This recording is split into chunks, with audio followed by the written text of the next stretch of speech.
So hello, everybody. Welcome to September 2025's Northland MUFON meeting. So in case you can't stay for the whole meeting, here's a few things we would like you to know. So today's agenda, we're going to have a few announcements and we're going to have more of a Q&A with Jim Penniston. He's going to talk a little bit about what he experienced back in the 80s, and then we'll have a Q&A. So definitely start thinking about your questions if you haven't already. We will take a little break, and then we're going to cover some spotlight cases in North Dakota and northern Minnesota, and some of the other cases that we've had come in. And in Fargo and in Grand Rapids, we're going to have a door prize drawing. So here in Fargo, if you want to fill out a comment card during the break, make sure you put your name on it, first name, initials, whatever you want to do, and we'll have a drawing for a t-shirt. And I'm not sure quite what Jer will be raffling off, but I think it's probably a t-shirt. Yeah. Okay. Full box over and there. There's also something for you folks online. So do we have any first timers here? Yeah, welcome. We've got one here. How about in Grand Rapids? We got about half a dozen or so. Nice. Yeah. Welcome. We're really glad you're able to join us. Unfortunately, I can't see online, so I have a feeling we have a few folks that are new online too, so welcome to you as well. So for those of you that are new as well, we want to tell you a little bit about who we are. So we are the Northland chapter of the Mutual UFO Network, and we cover the entire state of North Dakota and all of northern Minnesota. In fact, honestly, most of Minnesota. So as you might have noticed, we are live here in Fargo, North Dakota, and live in Grand Rapids at the VFW, and we offer an online link for those of you that can't make it to our meetings in person. So our goal is to investigate this phenomenon for the benefit of humanity and to educate the public. Did you lose me? No, we got you. Okay. I will let you go ahead and say what needs to be said. I don't know why we're having an internet connection issue. Yeah, I don't know either, but anyhow, yeah, so just that's who we are. That's our goal. That's what we do. And obviously the meetings here are always open to the public. We love to have everybody here, and thank everybody for showing up. Nice save, Jer. So next month we will have Experiencer Sev talk, and she will talk about her book, You Have the Right to Talk to Aliens, and some of the experiences that she's had. She's a great person. Okay, that was just what I mentioned before. If anybody has any questions, comments, or anything, by all means, speak up. Don't let me ignore you. Get my attention, throw something at me, whatever it takes, okay? I don't want to ignore anybody. Do we have any questions here in Fargo or online? All right, I will let Jer introduce our amazing guest for today. Okay, Jim, my big chicken dinner friend. How you doing? I'm doing very well. So I got a bio here I'm going to read for you. Jim Penniston, United States Air Force Security Forces, retired. Jim entered the Air Force in 1973 and served over 20 years.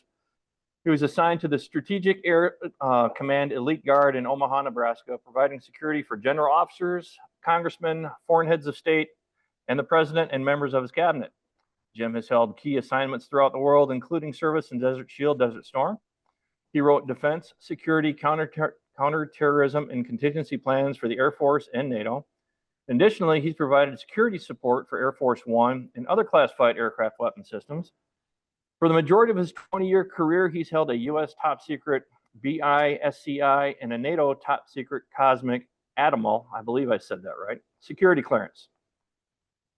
Jim and his team were the first responders to a security investigation of a craft of unknown origin located just outside RAF Woodbridge in England in December of 1980. That case, now known as the Rendlesham Forest Incident, is the most documented account in military history. Jim's a frequent lecturer and presenter at numerous MUFON and other related events and conferences of similar subject matter, and has been a speaker at 2 National Press Club events.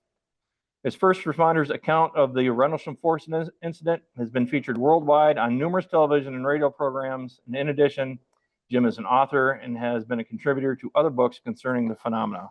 So let me stop sharing here, Jim. Please do. And Hi. Can you see me okay? Hear me okay? Yep. All that. Yeah, we got you, Jim. It's all yours. Floor is yours, my friend. Well, that's really a self-serving introduction. Really, the incident is about just Rendlesham. It's not about any individual or anybody that was doing their job that night. It was just us doing our job, doing what the taxpayer paid us to do, and more. I don't know. Will I be able to hear the questions from people, or Yes, that's a absolutely. question? Okay. All right, I was muted there. Yes, you'll absolutely be able to hear. Okay, and they can jump in anytime. I don't care. I guess I need to know if on a scale of 10 being the most advanced part of the Rendlesham Forest Incident, to 1, the basic part of the Rendlesham Forest Incident, where does your audience fit in? Show of hands, where are y'all at? 9, more than 5, better than 5, 6-ish, less than that. Okay. No idea what he's talking about. Okay, we got a few people here who have no idea. Really? Oh, they need to probably get a book. They need to get a book or something. That's why we have you here today, Jim. Well, okay, I can go ahead and start. Try to tell you where, Rendlesham is. Well, the incident took place on Boxing Day, December 26, 1980, and I was stationed at a twin base in England, and it was approximately 60 miles northeast of London, if that helps you out. The twin bases were actually ran by one base, okay, Bentwaters, and that's where the main operating base was. And that night I was in charge of security for Woodbridge base, and that's where the incident started. The bases are separated by about 3 miles. There's approximately 10,000 people what was on the base at the time, and that included dependents and active duty. We had 5 squadrons of A-10s, if you guys care about that. And our wartime mission was to go ahead and fly to the Warsaw Pact nations at the time and stop 5,000 tanks from coming over the Rhine.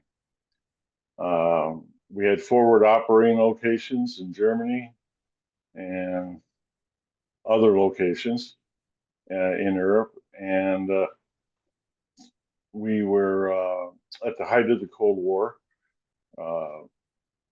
We had a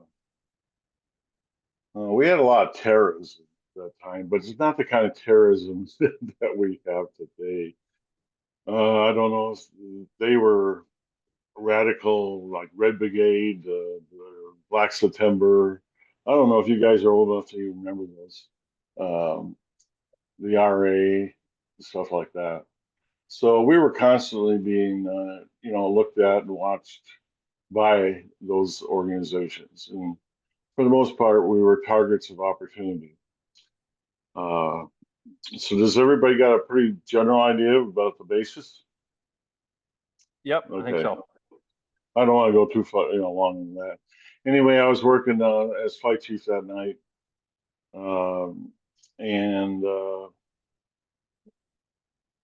I got a call to go to the East Gate. There was a patrol out there. They had a situation that they didn't want to discuss on the radio, and so I arrived there, and I contacted Staff Sergeant Steffens, and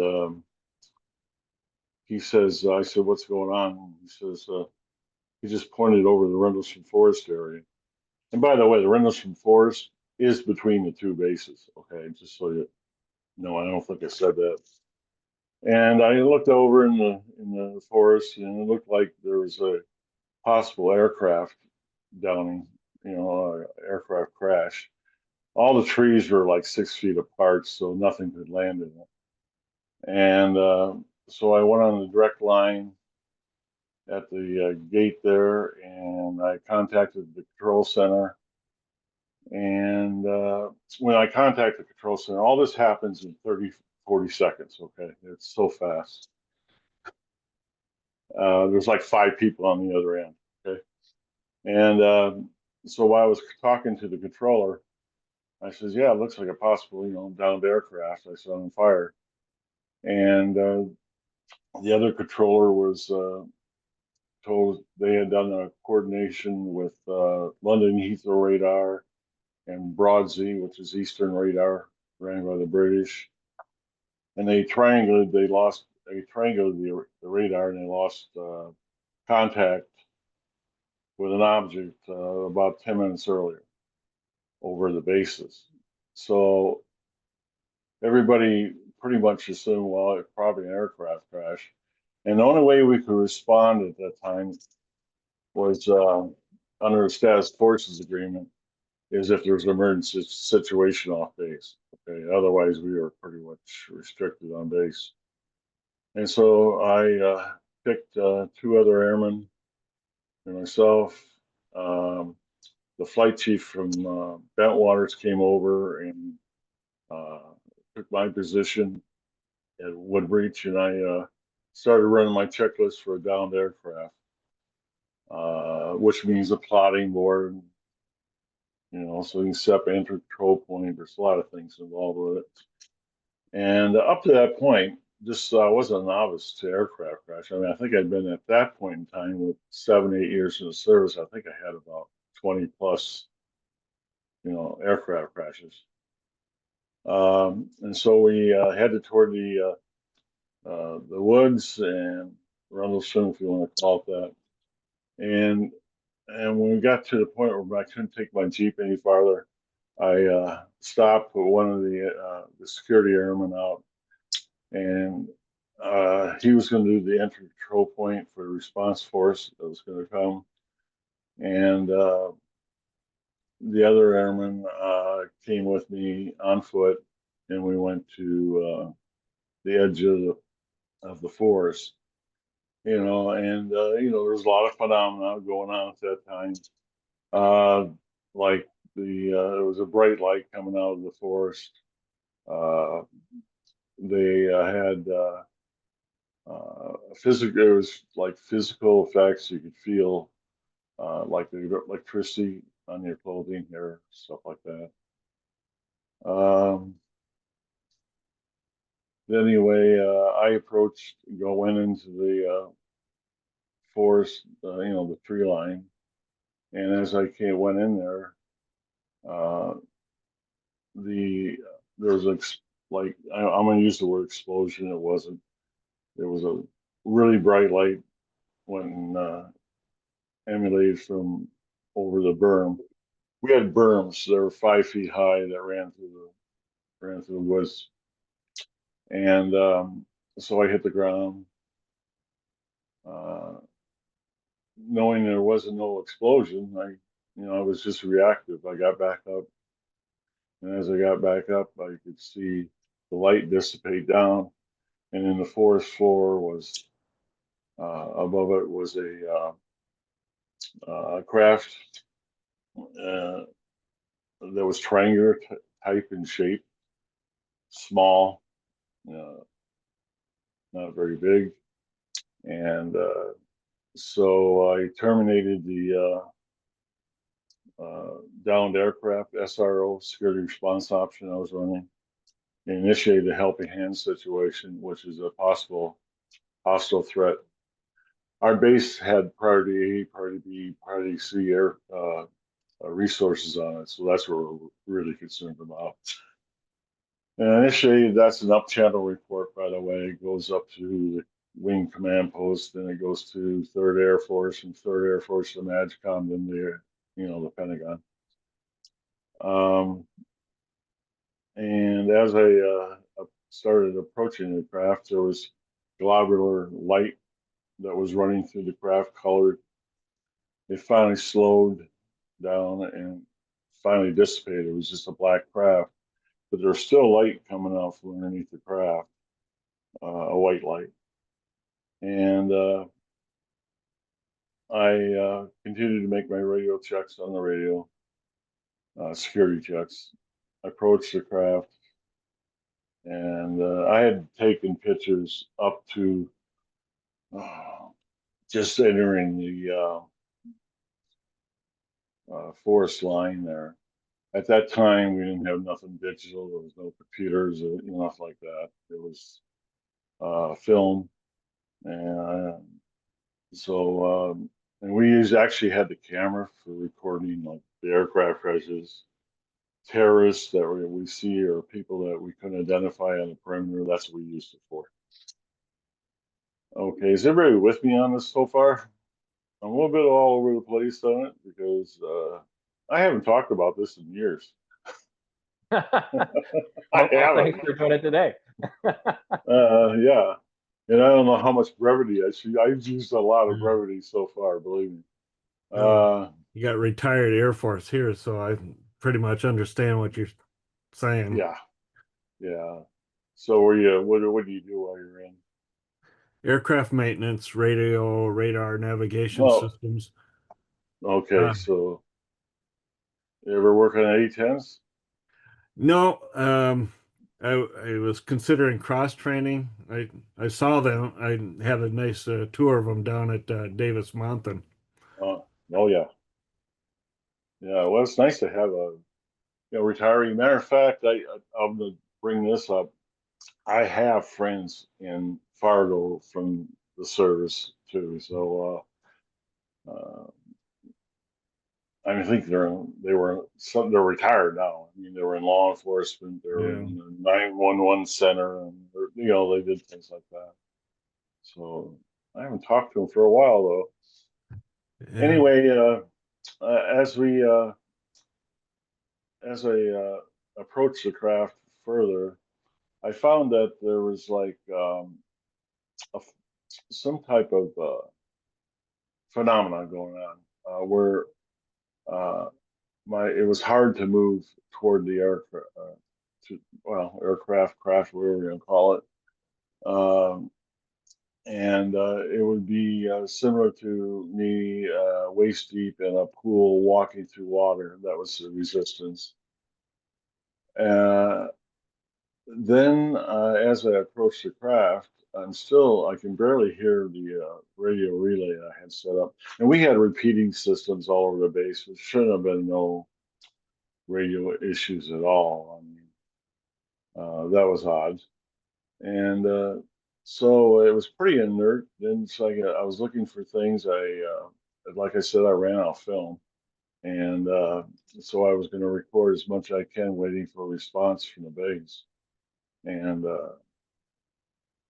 I didn't have nothing to measure it with, so I pasted off.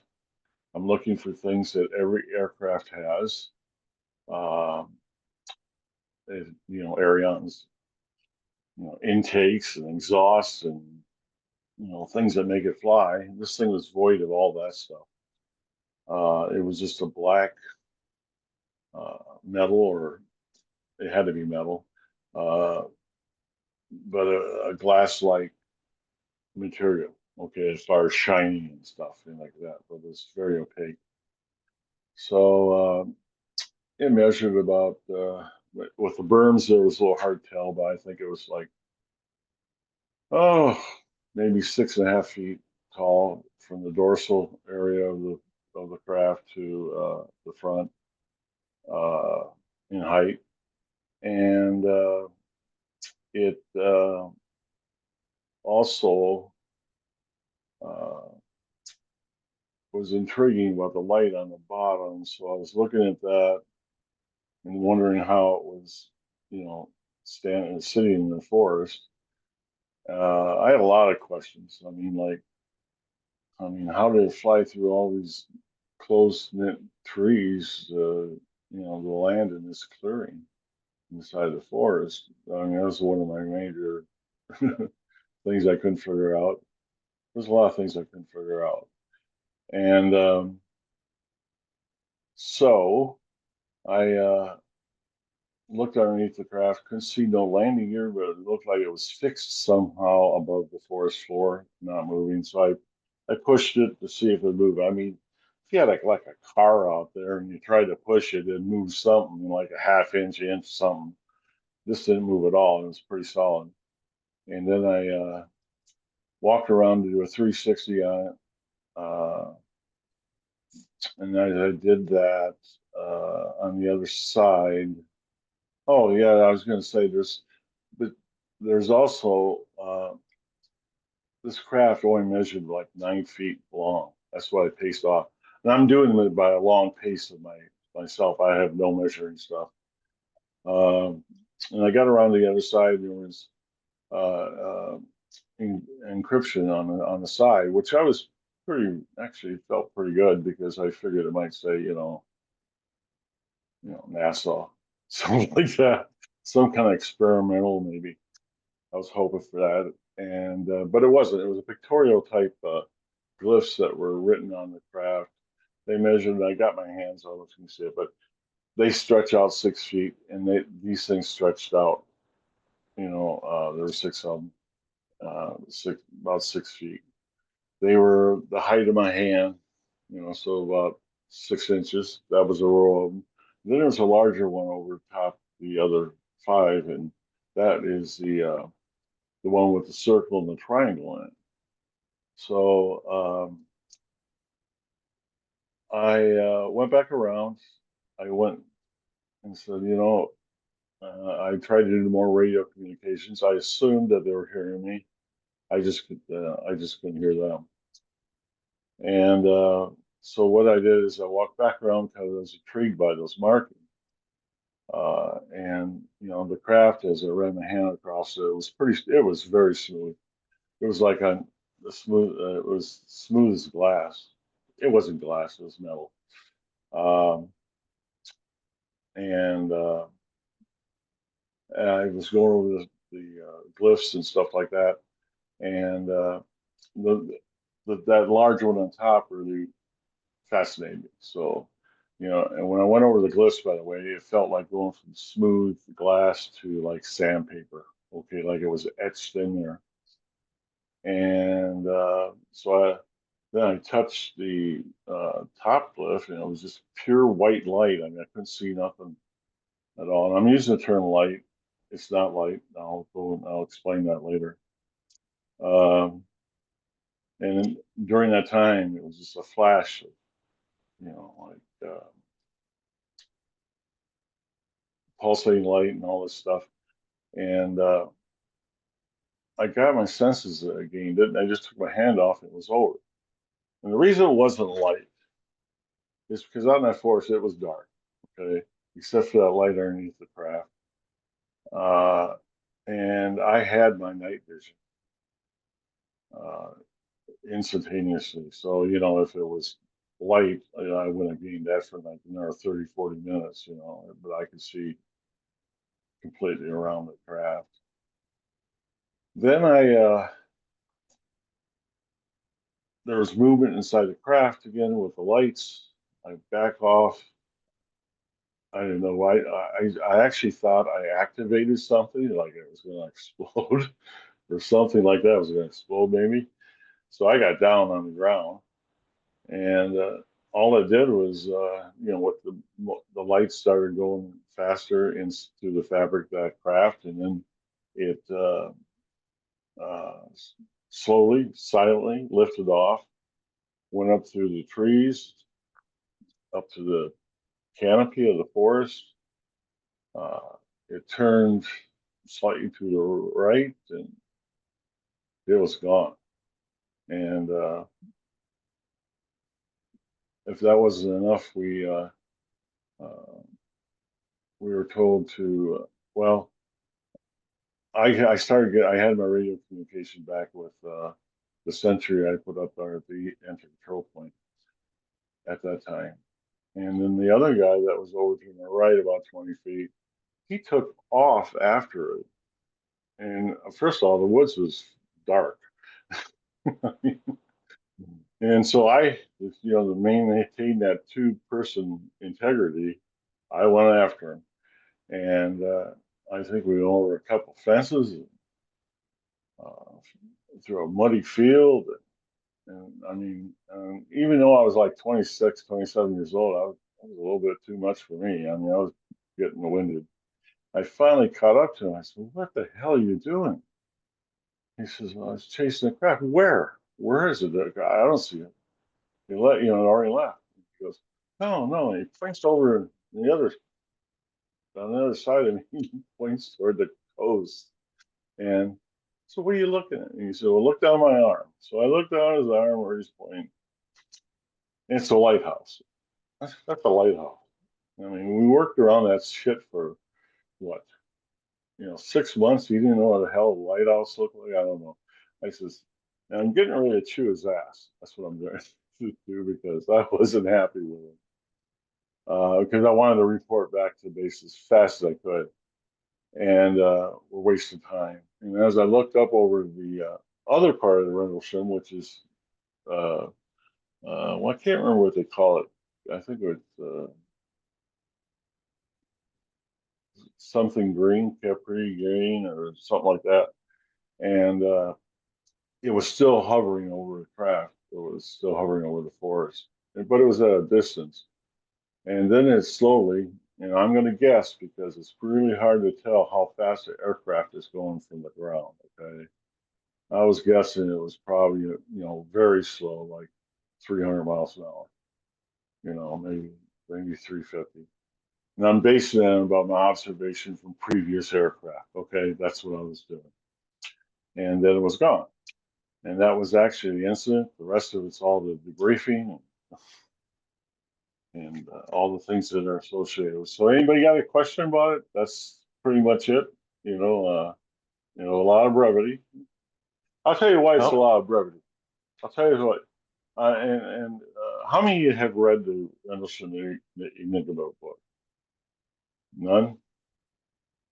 I saw it. I was going to read it, but then we started doing some This work one in the house. Yeah. This book. I have read it. it. Yeah.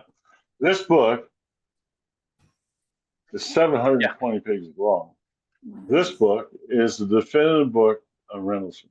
Everything in it is everything I know, okay, or don't know. It also carries on the cover-up. It covers a lot of detail. And just so you don't have to take my word for it, each chapter has evidentiary endnotes, chapter endnotes for each chapter. So it backs up everything that's being said. And now you're going to say, "Well, Jim, how do you have such detail in it?" Well, I had a sergeant tell me when I first went in the Air Force, "You need to cover your ass all the time." That's what he told me. And I said, "Well, how do you do that?" He says, "Keep a journal." Well, for 21 years, I kept journals, everything that happened for 21 years. And I used them to write the detail in the book because it's really nice. You pull a journal entry open, you read it, you get recall. "Oh yeah, I remember that. I remember exactly how that happened." And I think anybody else can relate to that too if you do that kind of thing. I think you got to be a pack rat for with those journals. But I'm going to tell you what, that sergeant was right. It covered my ass on a lot of things that happened in the Air Force. Someone say, "Oh, we told you last year," like the wing commander. I did the base security councils. It's made up all the 06s on the base, the colonels, and this once a year, and it's for the security of the base and in operating base and your forward operating bases and stuff like that. And anyway, and I'll tell you what, it was General Williams, who's at the time Colonel Williams, the wing commander, and I was getting ready for a base security council meeting, and I says, "The DCM didn't say that. It said something last year that," and I told him what he said verbatim. And he goes, "You kept records like that?" And I go, "Yeah." And he says, "Great." He said, "Give me a cheat sheet." I know the people in the Air Force know what those are. Cheat sheet, he says, for the meeting. And so here's Colonel Williams talking to DCM. He says, "Last year you said you were going to do this." He says, "Why isn't it done?"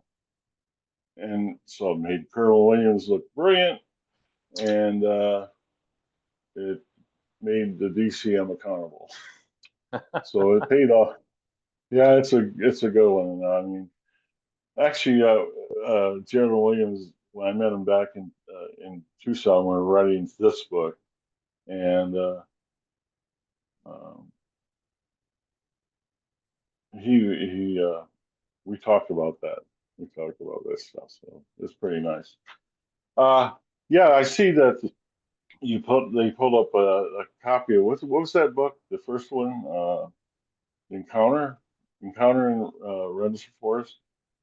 Okay, that had not much in there. All that was to introduce it to the United States, the story.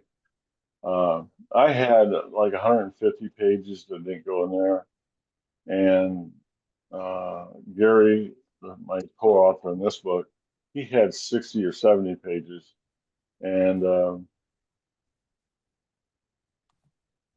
70 pages, and so Nick Pope was the lead author, and I said, Nick, I said, I got all these pages to go in there. And he said, oh, no. He said, I already sent all the stuff off. He said, we can't change it. It was a New York publisher. If you're writing a book, never get a New York publisher, okay? They got too many restrictions, too many deadlines. Ugh. It's just, it's not very, not unless you got a book all ready to go, I think. And so Nick says, Jim, what you need to do is write your own book. So that's why I wrote the Rendlesham Enigma. And that's why I haven't been talking about it. I can't remember. Do you guys remember? I'm talking to Anna or you, Jerry. When I was up at the Minneapolis for that MUFON, We sure when was do. it? When was that? That was 2019. Yeah. Was it? Oh, was it 2019? Oh, Yep. so this book was. Wonder why I didn't bring that book. I don't think you had finished it yet because I remember you talking about it. Oh, maybe. Okay. Yeah. Yeah, that's a real nice chapter that MUFON up there, by the way. I'm sure you guys are just as good. Well, Jim, I will say this. I actually got that book and read it cover to cover, and it is probably one of the most detailed books I have ever read in my life. And being an investigator, you can probably imagine that I really appreciated that. There are notes and notations on the notations, and pretty much anything you would really want to know is in that book, and along with a lot of clarification from some things that might not have been accurate that you might have read. So I really appreciated that. We will definitely Yeah, have it on our website. thank you, Anna. But I didn't always paint myself in a good picture. It's honest, let me tell you, because I didn't always look that good in it either. But I said, well, you know what? The public probably wants to hear the exact truth, and that's what it is. So, and since you read the book, one of the interesting parts is how they replaced a major, the squadron commander, with a colonel. Not far after that incident, and that was Colonel Highbush. Excellent officer. That's a great story in there, and how the Air Force actually watched over me. I mean, it took care of me, you know. So, and anybody that sits there and says, "Oh, they're out to get me," they're dodging bullets, and that's all bullshit. Anybody tells you that from the Air Force don't do that. Okay. So I'm glad you read the book, and that's why the detail. I tell you what, it's a great book. If you get the audio part, I think that's free anyway, since you bought the book. The audio is 42 hours long. Holy cow! Yeah, I know. You better be crossing the United States or something on a long trip or something to listen to that, or a lot of yard work. I don't know. The other thing is with Rendlesham, I like to say this because I don't like people making money off the government. I don't like people making money off stuff that happened while we're working. All my book proceeds, if I get honorariums and stuff, film or documentaries, all that goes to charity. Okay, so it always has. It's going now to. I got like three of them I pick. I got one with children, I picked. It's a cancer one, and I got 2 with the military. Wounded warriors stuff. Like that. Yeah, I think the honorarium that we gave you when you came to speak in Minnesota went to Wounded Warriors. So I will attest that that is absolutely true. Yeah, it either went to Wounded Warriors or that Tunnel with Towers one. I mean, I usually run them for like a year and with the same charities. And I did do I have been alternating though. With the children one and with the cancer one. So I think that's a good idea. But anybody that makes money off this stuff, they got other motives. All right, remember that. It's tainted, and I can't believe how people that have incidents themselves will try to. That's sensational, okay? But then they'll try to sensationalize the story. Why would you do that? Just tell the story what happened, And you don't need to sensationalize it. It's already sensational by itself. I mean, come on. Very true. Very true. Yeah, and the other thing I'm writing this book here, and there's people in North Dakota that helped me that I ran stuff through with the book, because they were working that night, and I did ask them, because I wanted to acknowledge them in this book. I did ask them, let me put your name in. No. Okay, I said, all I'm doing is saying thank you, and he goes, no. They didn't want their names in. So, and there's a reunion, I think, coming up next year in South Dakota, in Rapid City, and that's going to be one of the things we're going to discuss. Because I can change this since it's on Amazon. I think those people should be recognized, But I got to talk them into it. Some of them have, some of them, are educators. Some of them have, critical jobs now. I guess they don't want to have that kind of publicity. I don't know. Questions? I'm ready for them. You got to jump in here because I'll just keep talking. We're going to have a lot of questions for you. And so we want to make sure that we're fair to everyone. So we are going to take one question from Grand Rapids, one question from our people online, and go ahead if you'd like and put them in the chats. And if that's a better option for you, and we'll take one question here in Fargo, and we'll just keep going round and round in circles until either Jim decides he's done with us or we're done with the questions. So is there anybody out there, Anna, that's worked with me by chance? Is anybody that what? Anybody that's worked with Jim here? Well, I was there the night it happened, but I was in West Germany. That's my question I was going to ask. So did you? I'll tell you what. One of the things that's in the Enigma book is that there was a down channel alert that came from Air Force, so that he would probably know that.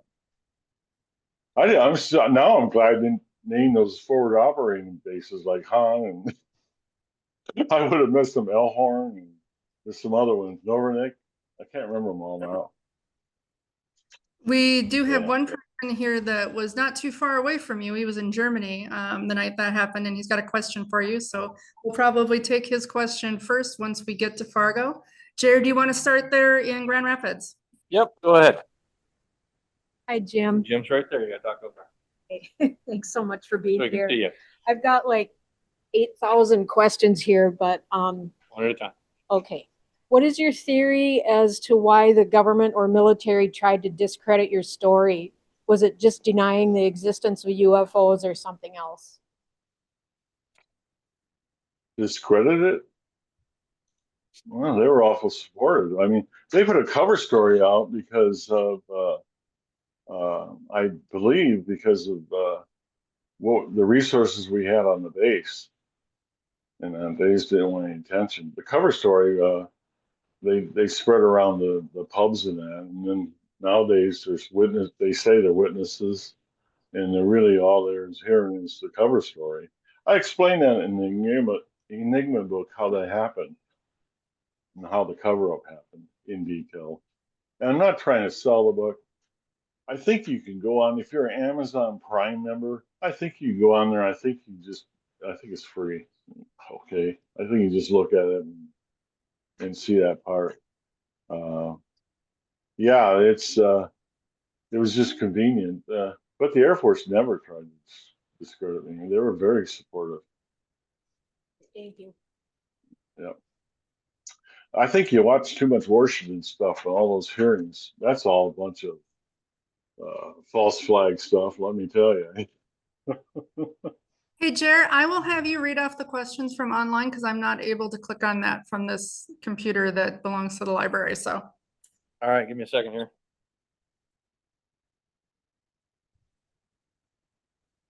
All right.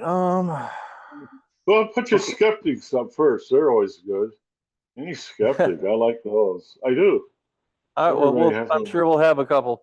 All Mhm. right, this is from online. Did you mention your downloads? And if not, can you go over them and what you think about their meaning? Yes, when I got home, I couldn't go to sleep. And I was compelled to, in a mind's eye, to write them down. I wrote down like 16 pages in a notebook, and I threw the notebook back in my drawer, and I think it got packed. It had to get packed, and it was accidentally seen 30 years later, I think, or something like that. We're doing a film shoot down in Phoenix, and one of the people there asked me about, that was at the film shoot, asked about something on a date or something like that. And I'm looking back, and I went back too far, and all the binary was in there. And that's when I found out what binary code was, by the way.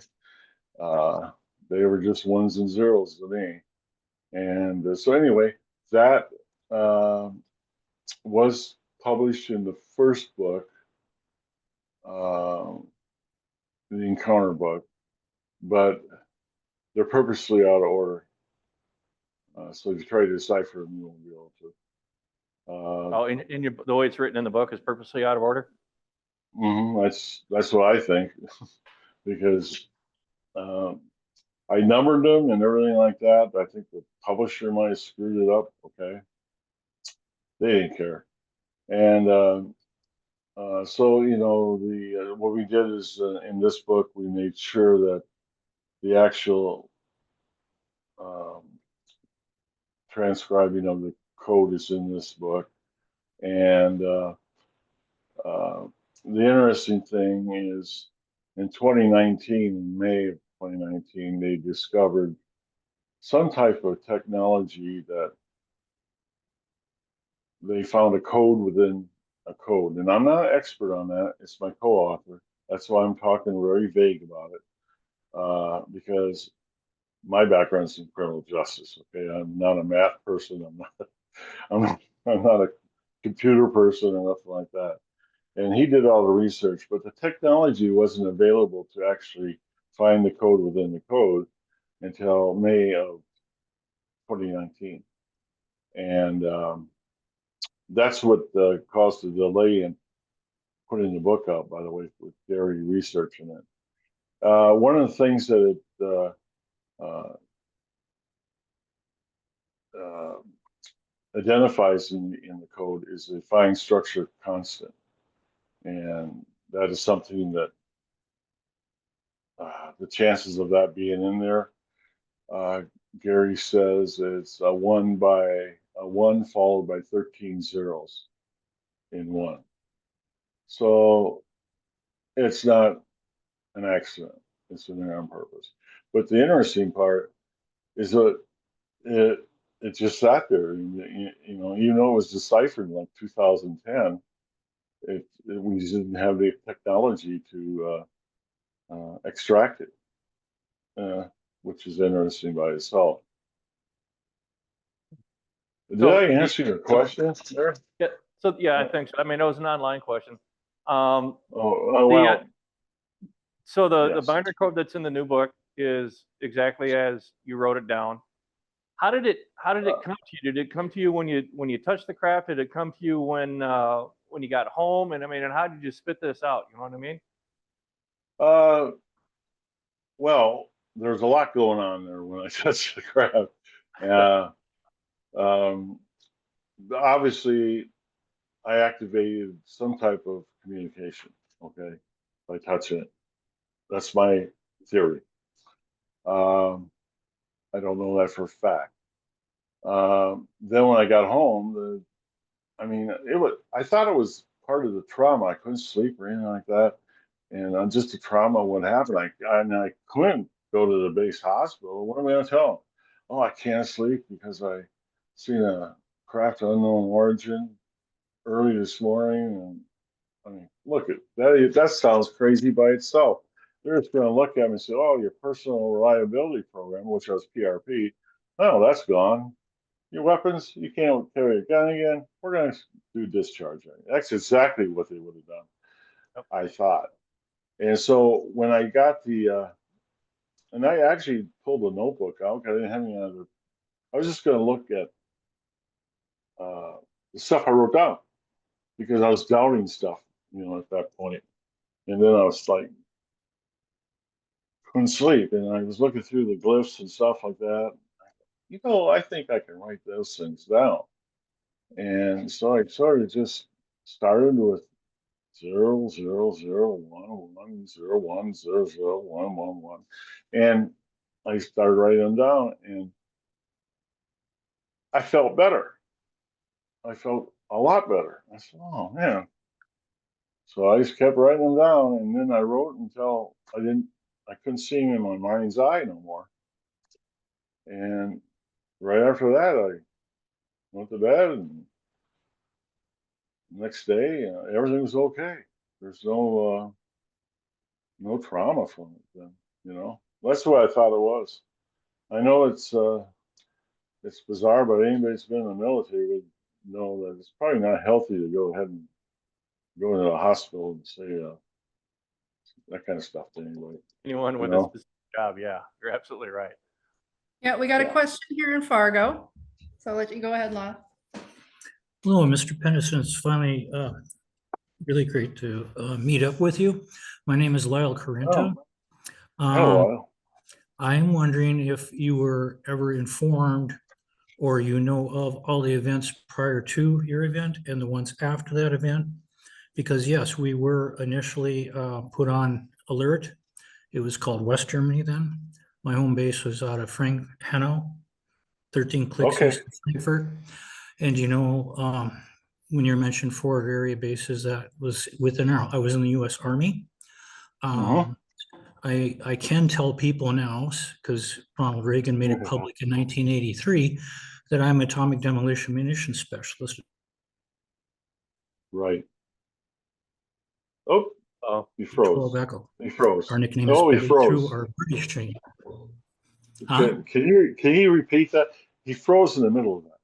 Oh, so did you. Sorry. Yeah, but Oh. our nickname is backpack nuclear weapons nowadays, but I'm a 12 Echo. That night, our initial mobilization came through our British allies, because as you know, part of our mission, we support our NATO allies. So we were first notified because Her Majesty's Naval Base at Clyde received transmissions from the 3 listening cruiser destroyers off of Northeast Iceland. That was first contact. They were second, you were third. Then they did contact in Belgium. That was okay. They were right north of Hanau at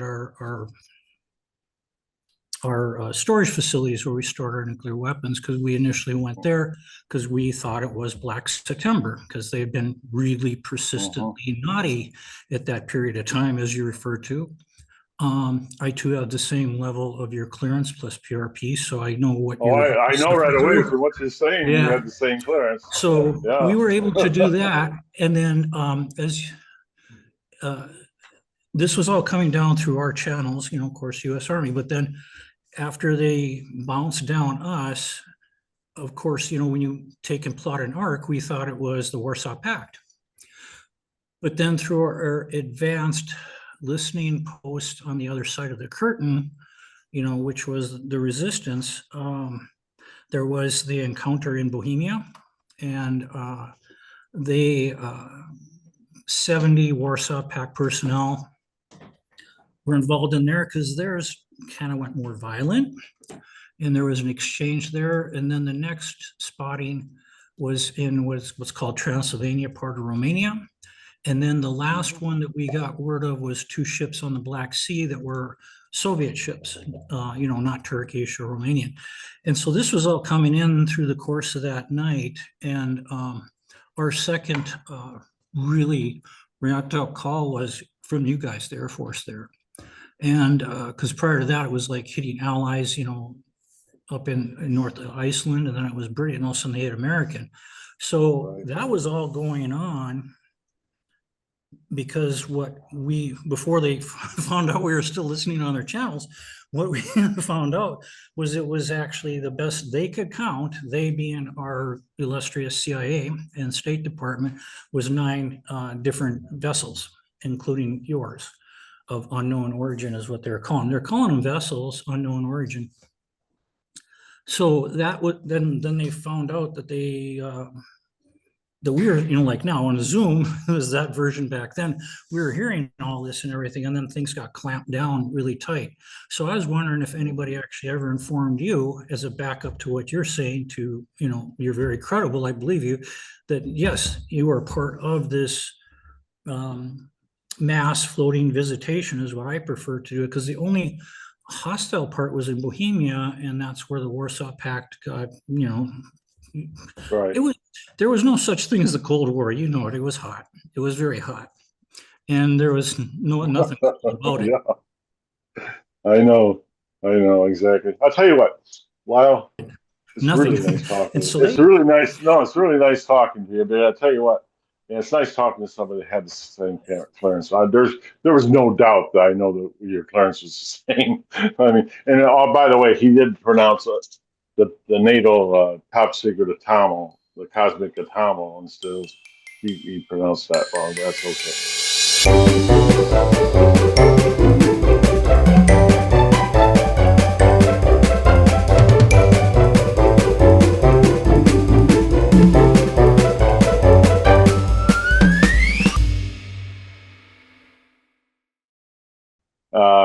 Anyway, there was the comm center at Iraq and Greece that night took a down channel report, and what they would do, and this is now declassified, okay, a down channel report, and what they would do is send that out to all the air bases and other people, and I think you're other people, okay, and what they had is they had a down channel report change of DEFCON.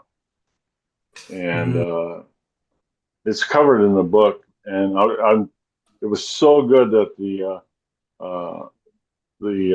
staff NCO that he came forward, and I met him in extensive talking with him, and he's legit. The other thing is the verification came from when I was mentioning to Anna about when they replaced Major Zickler, the squadron commander, with Colonel Highbush. Highbush was there maybe a day or two, and I'm working in plans and programs, and they wanted to keep an eye on me, I think. And they put me in plans and programs for the squadron. And so I get a call from the orderly room. They said, the new squadron commander wants to see you. Oh, shit. So I'm looking at some classified plans like 4102 and those things. I'm looking at them. And I said, I'll give him a briefing. Mm-hmm. That's what I thought I wanted. So I go down to his office and I got him in my arms, And he says, you must be Sergeant Penniston. I said, yes, you must be Colonel Highbush. And he goes, yes. He says, oh, put that stuff down. And I said, okay. So I put it all on his desk. So you want a briefing? He said, oh, no. He says, you want a cup of coffee? I said, yeah, I'll have one. And so he got a cup of coffee. He sat down. He says, and this is in detail in the book, but he says, I want you to know I just came from the Pentagon. That was his previous assignment. And he says, I read your statement. And he says, I just want you to know if you need any help or anybody to talk to while you're, anything happens, he says, you can talk to me. He says, not just while we're here at the base, he says, all while you're in. And I'm in. And we had a good 15, 20-minute conversation. And he'd worked for a place at the Pentagon called Air Force Security Intelligence. There's no such place. I looked it up. Okay. That's what he told me. There's no such place I could find. Mhm. And so there's the verification. He actually seen my statement from I originally wrote. He further to make it. I also talked to General Williams in Tucson back in maybe 5 years ago, and we were told to have a fake statement or a false statement to give to there was under investigation by OSI. I mean, all that stuff, and it wasn't out of the ordinary. It was okay. I mean, he said there's active investigation. Anybody asked about it, here's what you say, and they showed me. And I was talking to General Williams about it, and I says, I just want you to know I was under orders, to be that vague, And he goes, Jim, he says, don't worry about it. He said, we were all under orders. And so there's my verification from, of course, that's, he helped actually. They reviewed the information that's in this book. Colonel Conrad, the base commander, he reviewed it, and actually he was active with it though. And he reviewed matter of fact, the chapters before it was published, and he says you got a good book. It's accurate. So. Okay. Well, thank you very much for listening. A lot of. I tell you what, I love talking. We also had, when I got stationed in Germany too, and we also had the Army on there. We had intel people from the Army, and we also had Patriot missiles at the time, and stuff like that. Mhm. But and I had a nice opportunity to work with my counterpart with the Army. It's pretty nice actually. You think there'd be a lot of differences. It's just that you guys are in a lot better shape than us. Yeah, we're ground pounders, yep. You're in a lot better shape than the rest of us, so in the Air Force. So that's the only difference I see. Yeah. Yeah. Thank you very much, Lyle. I appreciate it. Thank Next you question. too. All right, we'll send it back over to Grand Rapids. Anybody? Yep, come on up.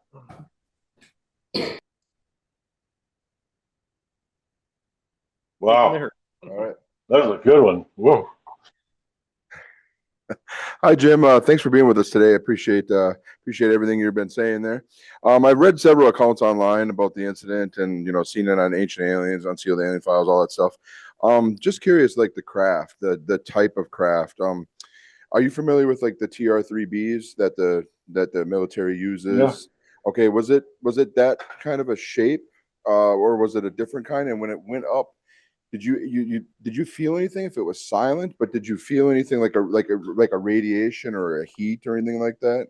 Just curious. All right. The shape of the craft, it was triangular, but it was small.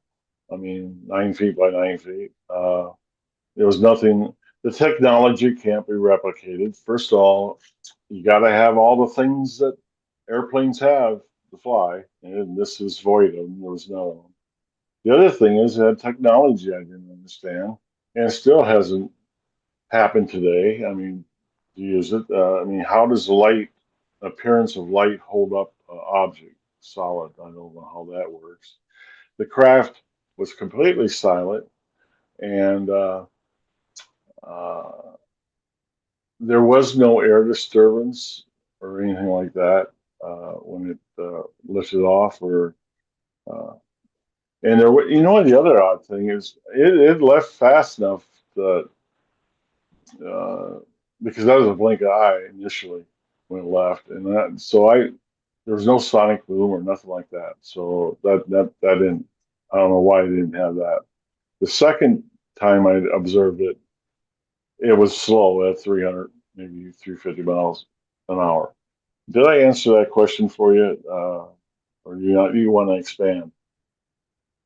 Yeah, if it was triangular shaped, like other reports and stuff that I've seen about it, other people that I know in the military as well, like from what they've known about the TR-3Bs, is that they are very silent, and there is no radiation kill like with a lot of other encounters, like where people like have gotten the radiation burns and stuff like that. So that sounds pretty accurate as to maybe that's that kind of a craft, because I know the message on there was supposedly from humans in the future. That's what a lot of different sites say. And then I looked at the translation, and the triangle with the circle, or the circle with the triangle, is a sacred geometrical symbol that is used a lot throughout the galaxy and the universe and all that stuff. So I was just thinking, okay, if it was humans from the future, they would have access to the TR-3Bs, and that's why I was kind of thinking, what kind of craft was it? And if there was no radiation burns, that maybe it kind of lines up with that. Yeah, well, the radiations is a nice subject by itself.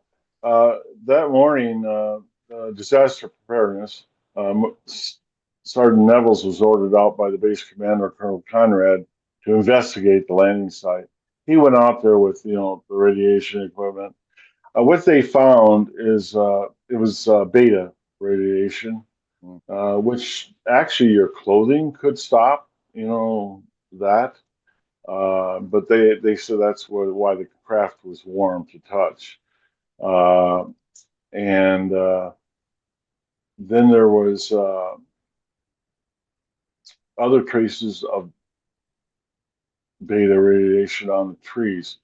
The thing was, this is what Monroe told me, the guy that went out. We're friends, by the way, now, and he helped us write a book. And anyway, Monroe says, yeah, he says, with beta, he says, that only lasts like 24 hours and it's gone.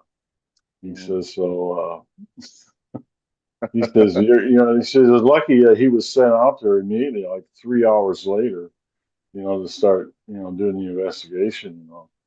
Yeah, I think I've heard of that. It's Was, like a scalar type. It's like a scalar type wave. So it's more. I've heard of that before. Well, thank you very much. I appreciate the thank you. Yep, thank you. Nice question.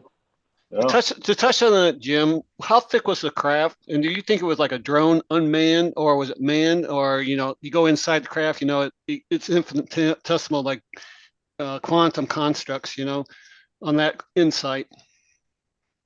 Well, it wasn't big enough for a human being. I mean, yeah. How thick was it?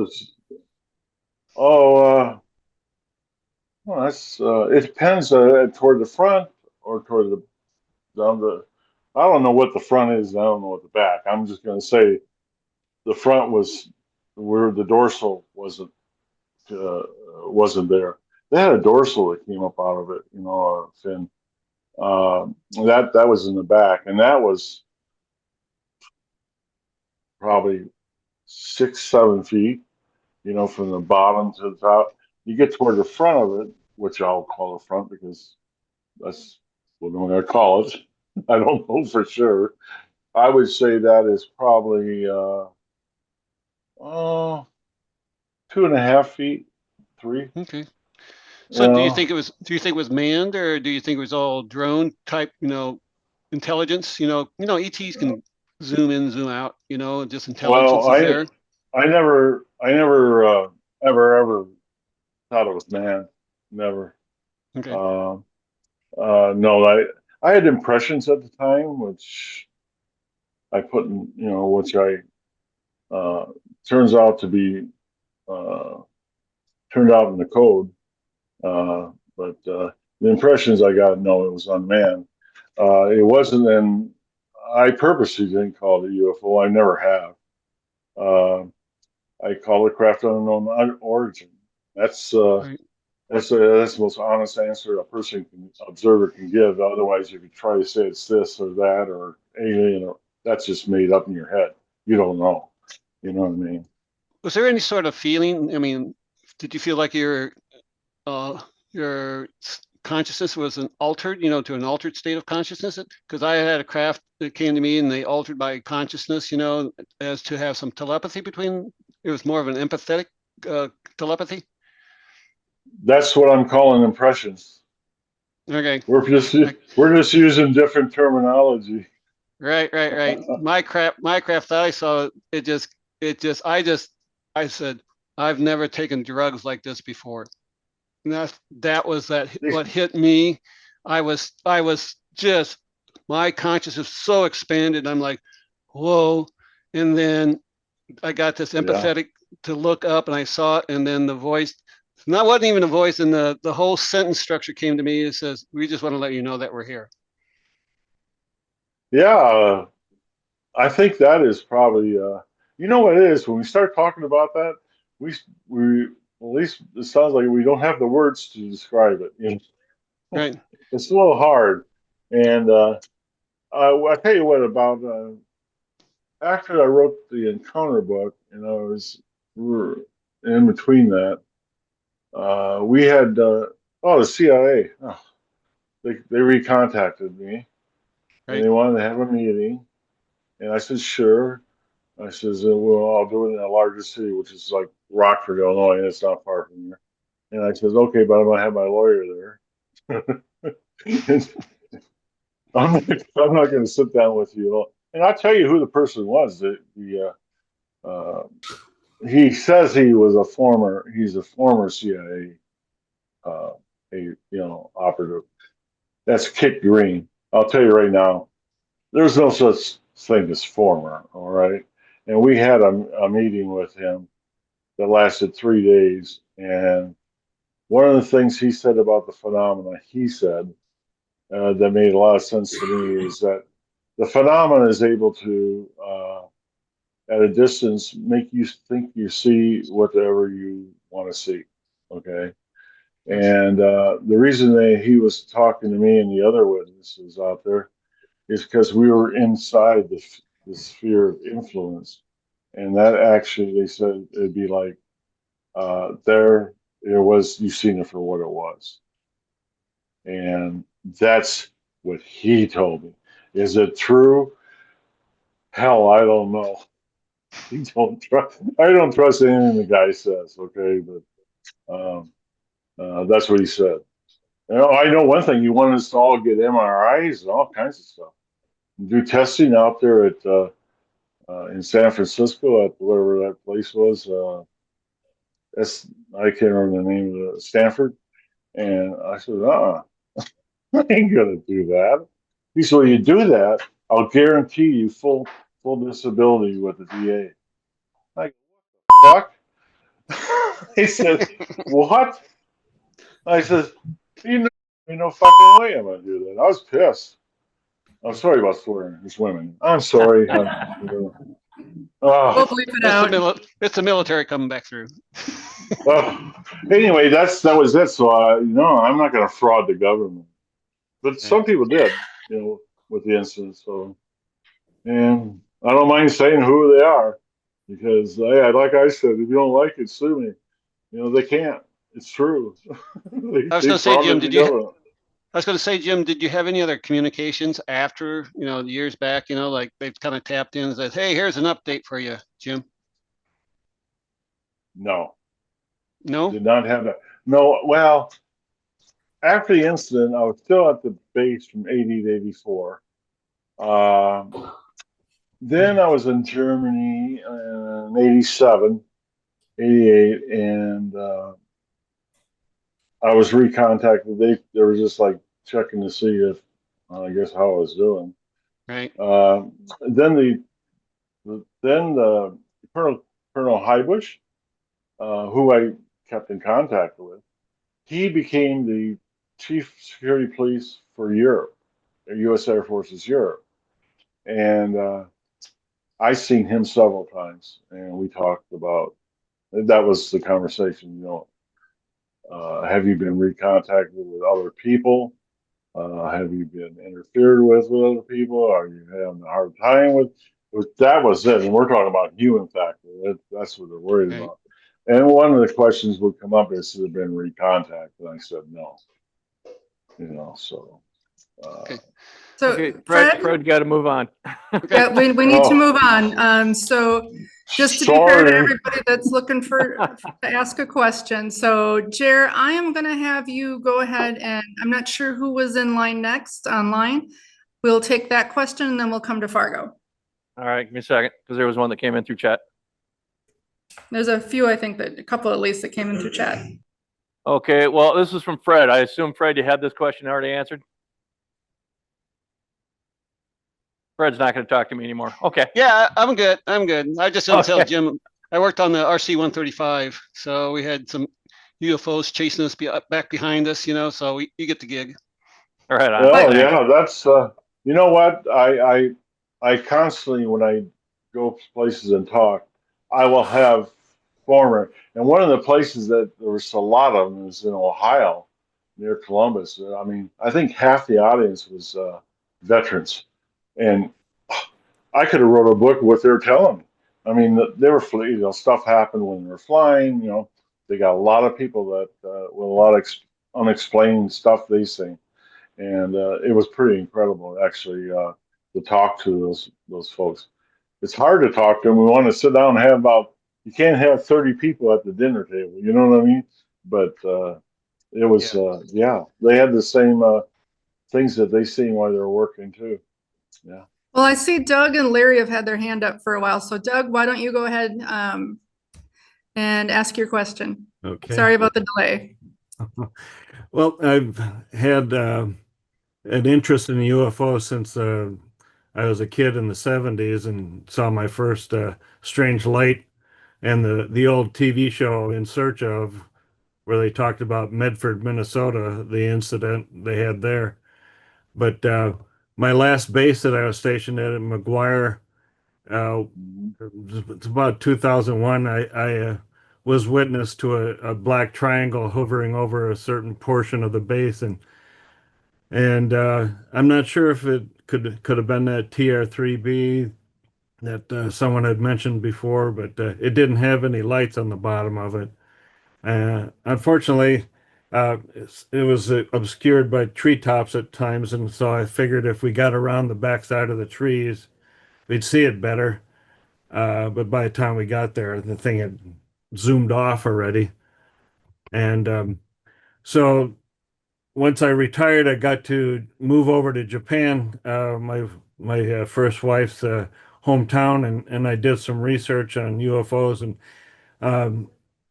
when I first came across, I've never heard of the Rendlesham Forest until I did this research, and the first thing that popped up was this the left at Eastgate story.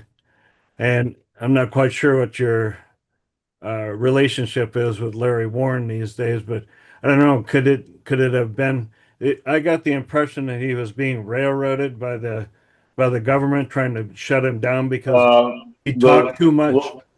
The left to Eastgate is the cover story, and Larry has been found out. I mean, that he hoaxed his involvement, all of it.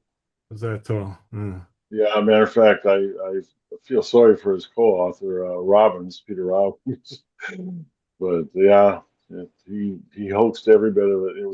He heard the cover story, and I explained that in the Enigma book how he found Okay. out. All right. It's in detail.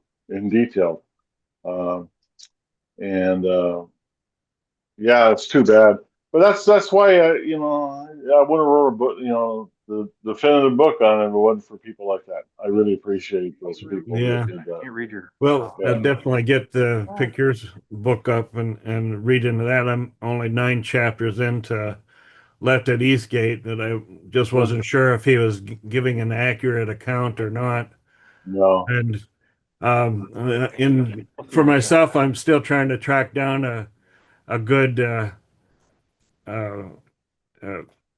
hypnotist or to do a regression, because I've had some missing time up in North Minneapolis, where I ended up 20 minutes down the road from where I was and don't have any idea how I got there. That's troubling, isn't it? Yes. Yes. Yeah. Yeah. You make sure you go to like a doctor, like a psychiatrist or something like that, and have them do the regression. Don't get one of these people that with the UFO community. They'll sit there and they'll push you in the wrong direction and stuff. Yeah. Yeah.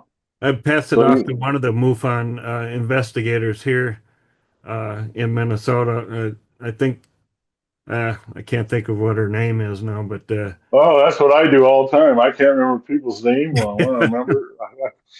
Jeez. Like I can't remember the last name's even Anna. I don't even remember the last name. And she was driving me around up there for but the MUFON. I couldn't remember. I can't remember. I'm a last little name. bit of a flight sim enthusiast, so once I started, getting more information about where Rendlesham was, the latest version of Microsoft's flight simulator is pretty accurate for ground visuals and stuff. So I had Oh to yeah. I had to zoom around Bentwaters and Woodbridge to get an aerial perspective, figure out where you guys were actually located. Pretty interesting. Yeah.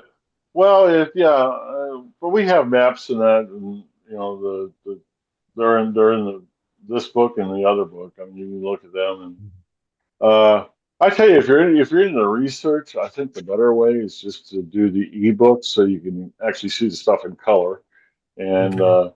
plus it's just easier on the eye if you do that. I mean, I yeah, it's too bad about that. Well, it wasn't for Warren. I went over and did my first documentary. I mean, Halt talked me into it. So I don't know. Yeah, but yeah, that's too bad. It's a sad situation with him. The guy's got drug problems. And, it's not Hmm. good. Yeah, that's too bad. All right, we have Okay. another Thank question you. here in Fargo. Hi, Jim. My name is Paul. Thanks a lot for your presentation and for your time. It's all really great. Interesting to hear from you. I Well, remember hello, seeing. Paul. Hi. I remember seeing some information about the Rendlesham Forest incident on Unsolved Mysteries, like way back in the '80s. So I'm kind of familiar with the story. I made them. I was in the Air Force, and that is interesting. When they aired that, my sister called me from like the United States. I was in Germany, and they said they mentioned your name. And I said, "Oh, I can't. It was still classified." And so I got a whole OSI, and they was supposed to show on AFN over the Armed Forces Network the next week, and they didn't put it on. And also, the film company deleted my name, so my name's not in that after. So if you heard my name in it, it's got to be prior to me or them selling it or something. Yeah, Just some information. I've read about the incident in a few books, through the years too, just to have an Mhm. interest when I was young. My question for you is, I know you described the craft, or what you saw as a craft of unknown origin. Have you had any sightings or experiences with more crafts of unknown origin, or any missing time episodes, anything like that after the incident? I've seen stuff I cannot identify in the air. I've seen that. I tell you what, and that was prior to for all these drones that everybody's got. I mean, I see stuff that I just don't know. I said, well, I don't behave like an aircraft or something like that. But yeah, I guess that is a sighting. But that's all I've had. Okay. I All right. Well, haven't had any. I haven't known nothing like missing time or stuff or nothing like incidents that. like Okay. that. All right. Well, thanks a lot. Yeah, thank you. Appreciate it. Anybody, All right, we'll move back over to Grand Rapids. Anybody? Yeah, come on up. Hello. Can you see me? Yeah. Hello. Hello. Yeah, I see. How you doing? Okay, I guess I was gonna ask you, what's your opinion of Three-Eye Atlas? Well, I've seen it on the TV and that and the internet. I think I guess, a comet from outside our Solar system. You know what happened a day or two ago, right? We're on full military No. alert. We're on full naval and Air Force alert worldwide. This is a global military alert worldwide. How do you know that? How do you know that? It was the Hegseth. He was on TV announcing it. That Because of a comet? Is that what he said? it's not a comet. So in 2017 we had Oumuamua. That was an interstellar object that is not a comet or a meteor. In 2019 we had Borislav, interstellar object, not a comet, Okay. not a meteor. Now this is called the third interstellar, 3I Atlas. They determined, Avi Loeb, astrophysicist from Harvard, thinks that its origin is Sagittarius, and it's being followed. It's being followed by a second one called Swan 2b. It's much bigger than 3I Atlas, which is the size of Manhattan. Its tail has split into 3 different sections. It has changed directions several times. It emits a pulse from its tail every 17 minutes as on clockwork. Every 17 minutes. It sends out pulses every 13 seconds that are also registered in our oceans. So it's sending out humming pulses that is found in our oceans. It's going to go so close to Mars, they think that it could be pulled into Mars with Mars' gravitational field. But Avi Loeb thinks it may be a terraforming object. It's emitting a lot of carbon dioxide and magnesium. And it doesn't have the signature of rock, it has a signature of metal. And they say nickel, right? Nickel. They say there's hollow spots within it. So Avi Loeb is. How do they know? How do they know that? I mean, come on. I don't know. They have a long ways away. You know, they If I can interject here for a moment. So that actually sounds very interesting. So tell you what we can do. Jared and I can look further into it. It doesn't sound like Jim knows a whole lot about the details, and that's okay. But we'll look more into it, and we'll do an update at our next meeting. Well, you got to know it's going to hit Mars on October 3rd. Okay. Better Well, Mars, better Mars than Earth. It'll be a 60 kilometer crater that's 5 kilometers deep. Well, that will be a challenge. Do you have any questions regarding the Rendlesham incident? No, I don't have anything, but I think this thing what we're going to notice here coming is probably going to be one of the largest events involving aliens that we've ever seen, because we've never have seen a supernova except once a year. We've seen 2 supernovas in 2 days, one from Centauri, one from Sagittarius. And Sagittarius is where they're saying that this 3I Atlas origin is from. Well, tell you. So thank you. Tell you what, we will see what we can find out, and we will try and update the group at our next meeting, provided that we're all still here. But I know we have other questions. All right. We have other questions, and we're running out of time with Jim. So we're going to move on to Larry. Larry has been patiently there with his hand up. Are you able to unmute yourself, Larry? Yeah, there we go. I think I did. Go ahead and ask your question. Hi, Jim. Hello, Larry. And Annie's still on my screen. Okay, anyhow. Thank you very much for coming to our meeting. What I would like to ask you is there's been some reports of that you received telepathically some ones and zeros from this UFO or whatever you call it. And you wrote all these ones and zeros down in your notebook.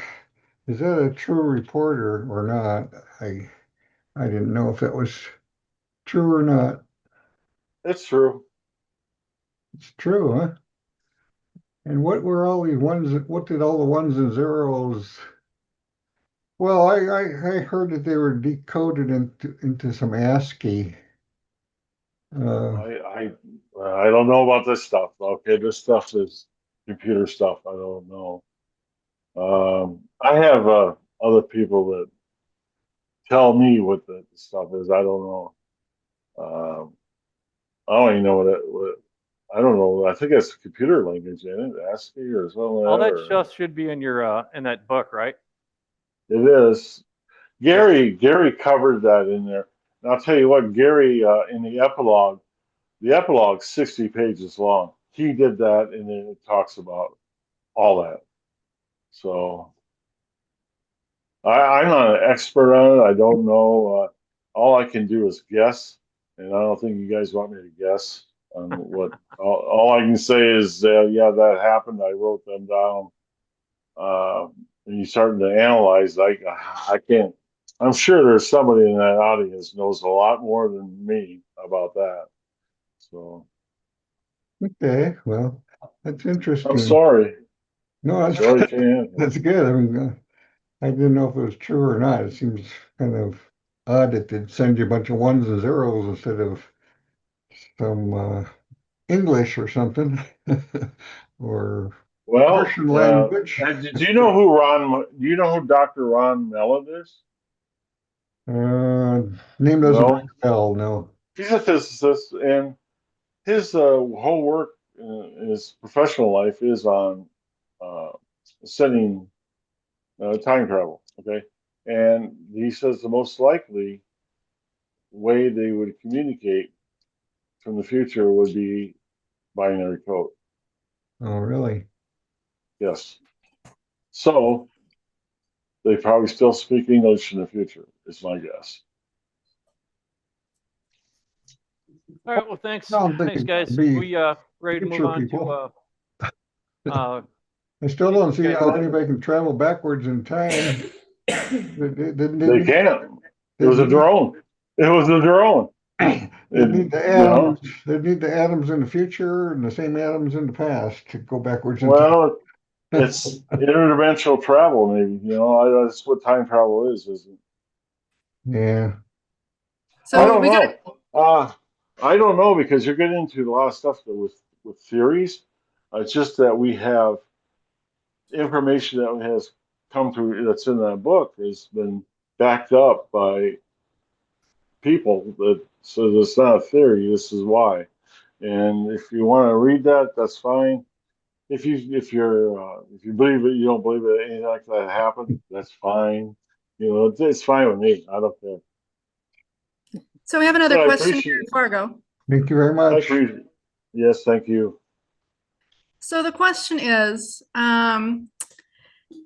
it's been 45 years since that incident. How do you think that being involved in that incident has changed your life? Oh my God. Oh, Sorry, I know wow. that's hard. Well, it changed my life. There's no doubt about that. I mean, here I am 45 years later. Uh, and that was, oh man, that's a tough question. It I mean, it did things like it changed my, well, I'm not going to be able to answer that. I don't know. That's a tough question. Yes, It it changed is. it though. It changed it because I went and then, you know, I was career Air Force. Then I got out and went back to school, became an HR director. Um, and that gave me time to do things. So I could retire early. And when I retired early, I says, I'm going to do as much research as I can. So it's affected me. I mean, I'm still messing around with this. Oh, I'm doing this. I'm doing a Zoom with you. I mean, why? There's nothing financial in it for me, but it's just like it does me good to talk about it. And it's also, the thing is, I'm trying to learn. I like I said with the Rendlesham, I either know the answer, don't know the answer, or wish I knew the answer. And most of it's the wish I knew the answer. And I just hope that when I'm at doing a podcast or something like that or an event, that I'll have another person that tells me particulars that only I know, and I can sit down and talk with them. And believe me, I have stopped and said, okay, we're going to have breakfast together and we're going to talk about this. And because there are a lot of people that I've encountered that have this, have their own version of what happened on their incident. And I don't think it can do anything but to affect you your whole life because you still you see something that is unexplainable, and then you asking when you tell the story, ask people for a leap of faith. That's what you're doing. Oh, well, you don't have to have the leap of faith. I mean, you just if you don't agree, I don't mind. I'm to the point now that it's 45 years later. There's not a whole lot you can say to me if you don't agree with me. It don't bother me. It don't. It's your opinion, and you have every right to say it, whatever you guys want. But it does. Um, it Rendlesham affected me. I mean, it was, and I'll tell you, it's not just me. Monroe Nevels, who was out there investigating the incident, Charles Halt, the deputy base commander. I mean, we can go through a list. They have the same drive I do, how it changed their life. I mean, but I don't think it's to a negative. I just think it was.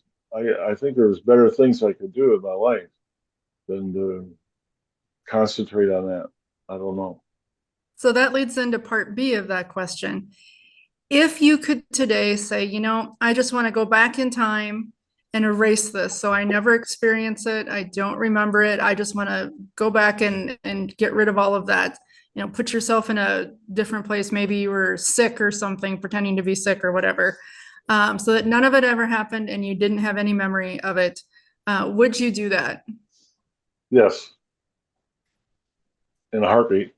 I tell you what, it was. I was asked for that Christmas season by my flight sergeant. Says, "Do you want to work Christmas or do you want to work New Year's?" I and I gave him the answer in 3 seconds. That's all the time I spent on it. I went, I'll work Christmas. And it's probably the worst decision I made in my life, I guess. Yeah. I would like anybody else to be out there and like that. But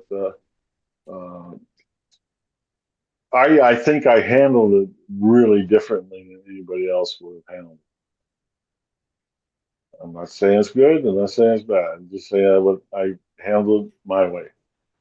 The only thing that kept me grounded was the checklist running in my head, so hopefully I answered that. I don't know. That's a hard question. Oh, It is a hard question. oh. Do we have any questions in Grand Rapids? Yep. Any more? Okay. Well, actually, I got a question for you, and this would be an easy one, relatively easy one. But I'm gonna tell you a story first. So you made a decision in 3 seconds that changed your life completely. I did a coin flip with a friend of mine, and I actually ended up on the other side of that. So we were both crew chiefs riding in the back of Huey's. We're out in Yuma, Arizona, late 80s. We had 2 aircraft. We decided, who's going to be in what aircraft. So we flipped the coin. Well, he went in the one aircraft. I went in the other. His aircraft crashed. Everyone was okay, but his aircraft crashed. Mine didn't. So it was a flip of a coin. So anyhow, to the other point, 5 years ago or 6 years ago, when we talked about this before, you're talking about when you were in your logbook, you write everything down, you timestamp it all too, right?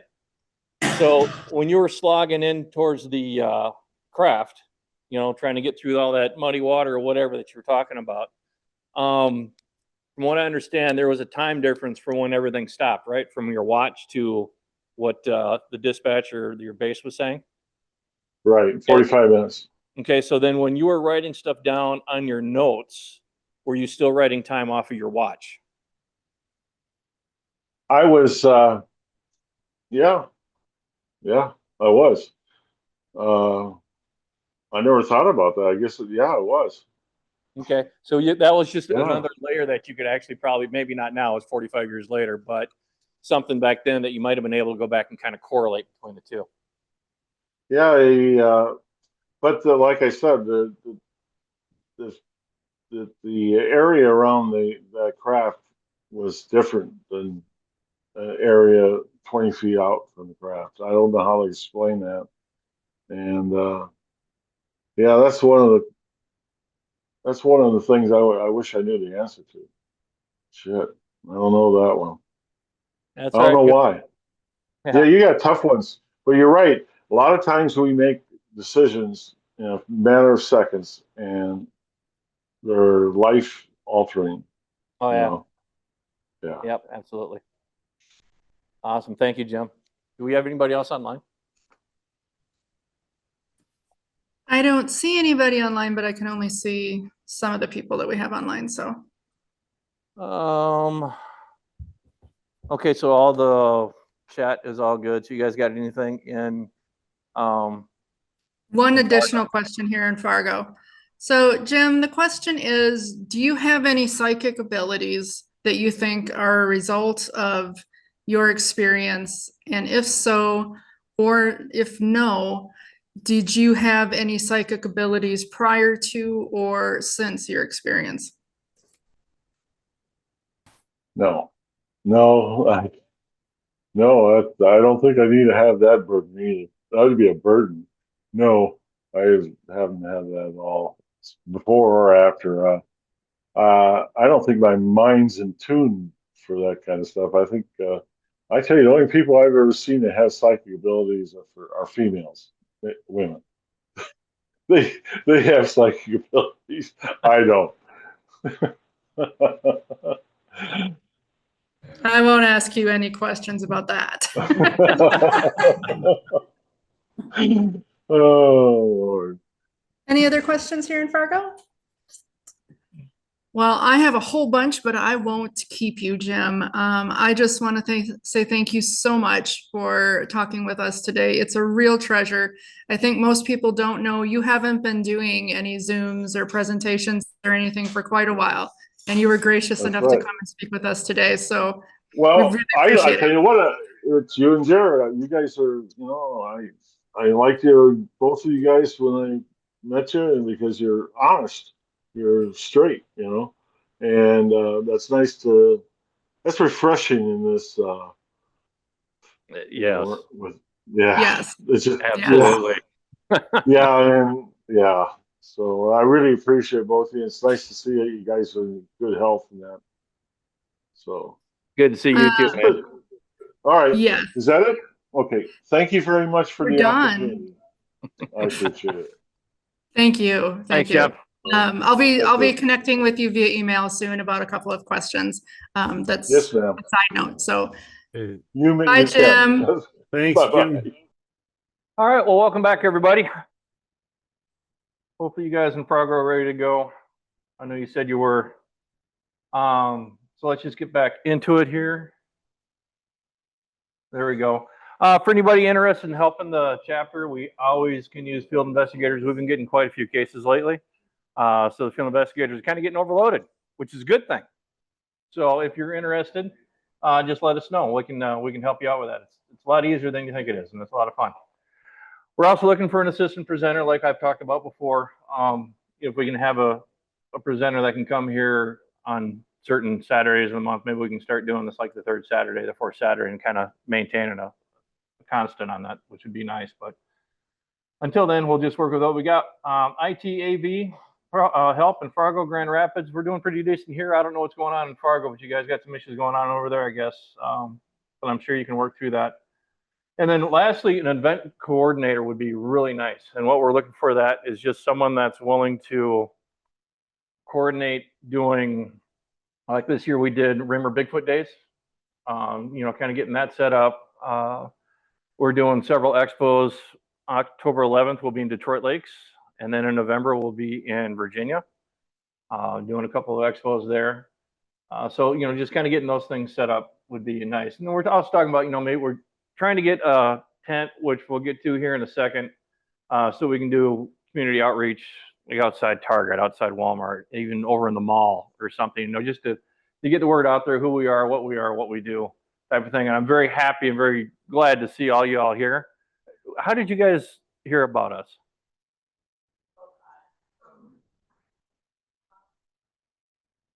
Oh, okay. Okay. Awesome. Great. Well, I'm glad to hear that. And I'm happy to see you guys here. The more people we can get here, the better. So great. So anyhow, event coordinator will be great. So moving on here. So this is the community outreach I was talking about. We did Rimmer Bigfoot Days. We still got t-shirts back there. I don't think we have any of the Buffalo t-shirts here. I think those are all over in Fargo, which is fitting. But we do have the UFO Bigfoot shirts, which are great. And that money. Sorry, What's that? Jared. I didn't mean to interrupt. We don't currently have, I didn't bring t-shirts with me today, so we don't have them in Fargo. But we will next month. Wow. Okay. That's fine. So like I said, the upcoming events, we got the Expo in Detroit Lakes on the 11th at the Holiday Inn, and then in Virginia, November 8th at the Iron Trail Event Center. And this is what the tent's probably going to look like. But we're also looking for sponsors for that because that's going to be a big purchase. So if you own a business or know someone that owns a business, we're going to get another sign set up for that so we can put their logos on there so we can advertise for it. And we're also talking about possibly if you want to personally help us out with that tent, we might be able to put your name on it someplace. So just something to think about. I don't know why Fred's picture looks like that. Our upcoming speakers. In October, we got Sev. You Have the Right to Talk to Aliens. That's the book that she wrote. She's a very nice gal, great gal. And she'll be here next month to talk about that. In November, we'll have Fred Paulson and Rainier Seidel. They're part of the Hessdalen Project. Anna met them when the heck was it? It was 2 weeks ago now? Something like that. Anyhow, she went to Hessdalen, was part of that project, actually. It was really, she had a really good time. And then in December, we'll have, go ahead. Oh, sorry, there's a little delay. My apologies for the picture. That's a previous slide. I was doing some updating to the slide. Rainier's face is supposed to be next to it. That's why it looks like that. And yep, like 2 weeks ago, I was there. Right on. So we get to hear all about that too. In December, we'll have Lenville Logan, who is part of the UAP task force, coming and talking to us in December for our anniversary meeting. By the way, our 2-year anniversary, it'll be a very special meeting. So please come on down and enjoy. We'll have a lot of fun then. If you've got any UFO related topics, not necessarily specific people, but any topics that you would like to hear presented here, just let us know. We'll find someone that'll do it. You know, and if you do have any specific people, let us know. I'm not saying we can get everybody. There's a few people that are just plain out of reach for what we can do. But if you have any ideas, let us know. We'd be happy to do that, do what we can. And of course, this is my least favorite part of the whole thing. So Anna, if you can do this part, I would really appreciate it. We rely solely on the donations of our members and the people who come to our meetings or see our videos online. We don't receive any funding from MUFON in particular. We do receive a lot of benefits from being attached as a chapter to MUFON, but we don't receive any financial support. So without your financial support, I kind of sound like a PBS commercial, but we just wouldn't exist. So we appreciate everybody who's donated. We've had lots of people who have made very generous donations online or in Venmo, but we definitely, there's costs associated with these meetings. And so if you can donate in person, great. If not, we make it really easy. We've got Venmo, Zelle on the website, or if finances are a problem, not an issue. You can donate your time because we definitely need some people. So let us know if you can help. And, you know, if you're able to donate, that's great. Minimum cost for a meeting to hold a meeting is at least 135. That's going to go up substantially come January. And so we really appreciate everybody's support. All right, thank you, Anna. As I said, I hate that part. Jared doesn't like to beg for money, but we're a nonprofit, right? We are a nonprofit, 501c3, federally recognized. So anything about $600 you can deduct off your taxes and everything else. So yes, absolutely. Get with your tax professional about that. All right, moving on here. Yes, we do have a YouTube channel, and if you could go on there, check it out, subscribe, like all those videos and everything else, would be awesome. We've got 249 subscribers as of yesterday.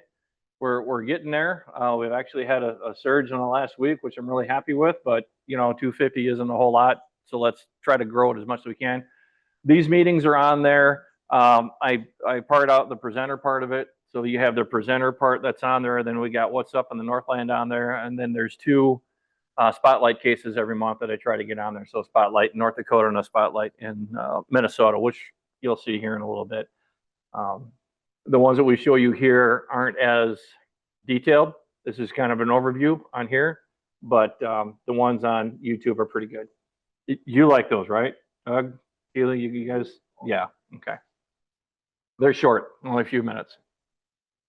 Okay, and of course, got to take a minute to thank everybody that, you know, thank the board members, all the field investigators, a graphics designer.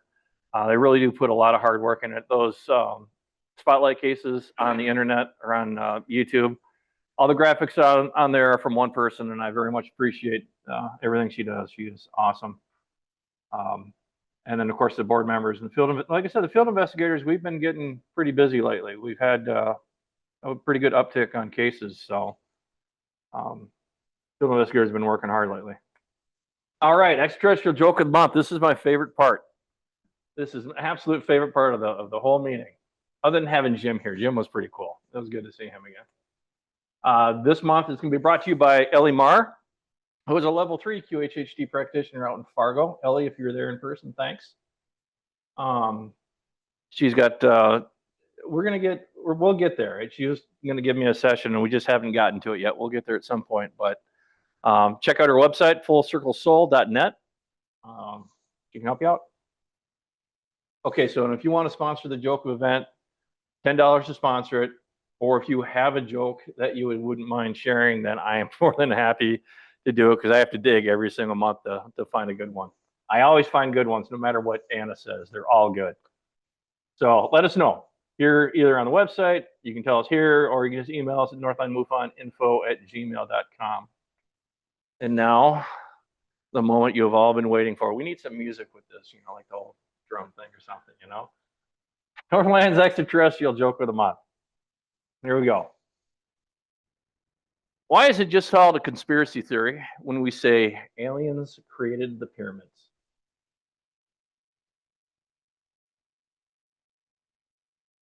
I see silence. I see confusion. I see equations running through the air. Circular reasoning, but triangular. Yes, triangular reasoning. Yeah, no. We've got an answer here in Fargo. Okay, shoot. Something to do with the pyramid scheme. I don't know the full answer. Because it's obviously a pyramid scheme. Very good, Paul. Like I said, that's my favorite part of the Got meeting. one, yay. Yeah. All right, so moving on to the spotlight cases. This is where we highlight the strange and unusual that has happened up here throughout recorded history, CMS, case management system, MUFON time, or even other sources that we will look into. So not real far back, but kind of far back. I think the oldest one we had was last month, 1932 case, which was kind of neat. So let's start off with North Dakota. This one happened in October of 1968, about 8:30 in the evening near Valley City, North Dakota.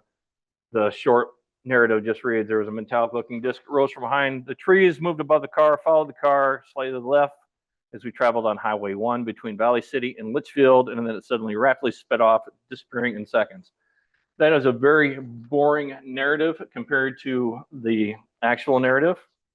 And I'm not going to read all of it because you're going to have to go to the YouTube channel to watch it and get the whole thing. But basically, I'm not going to read it.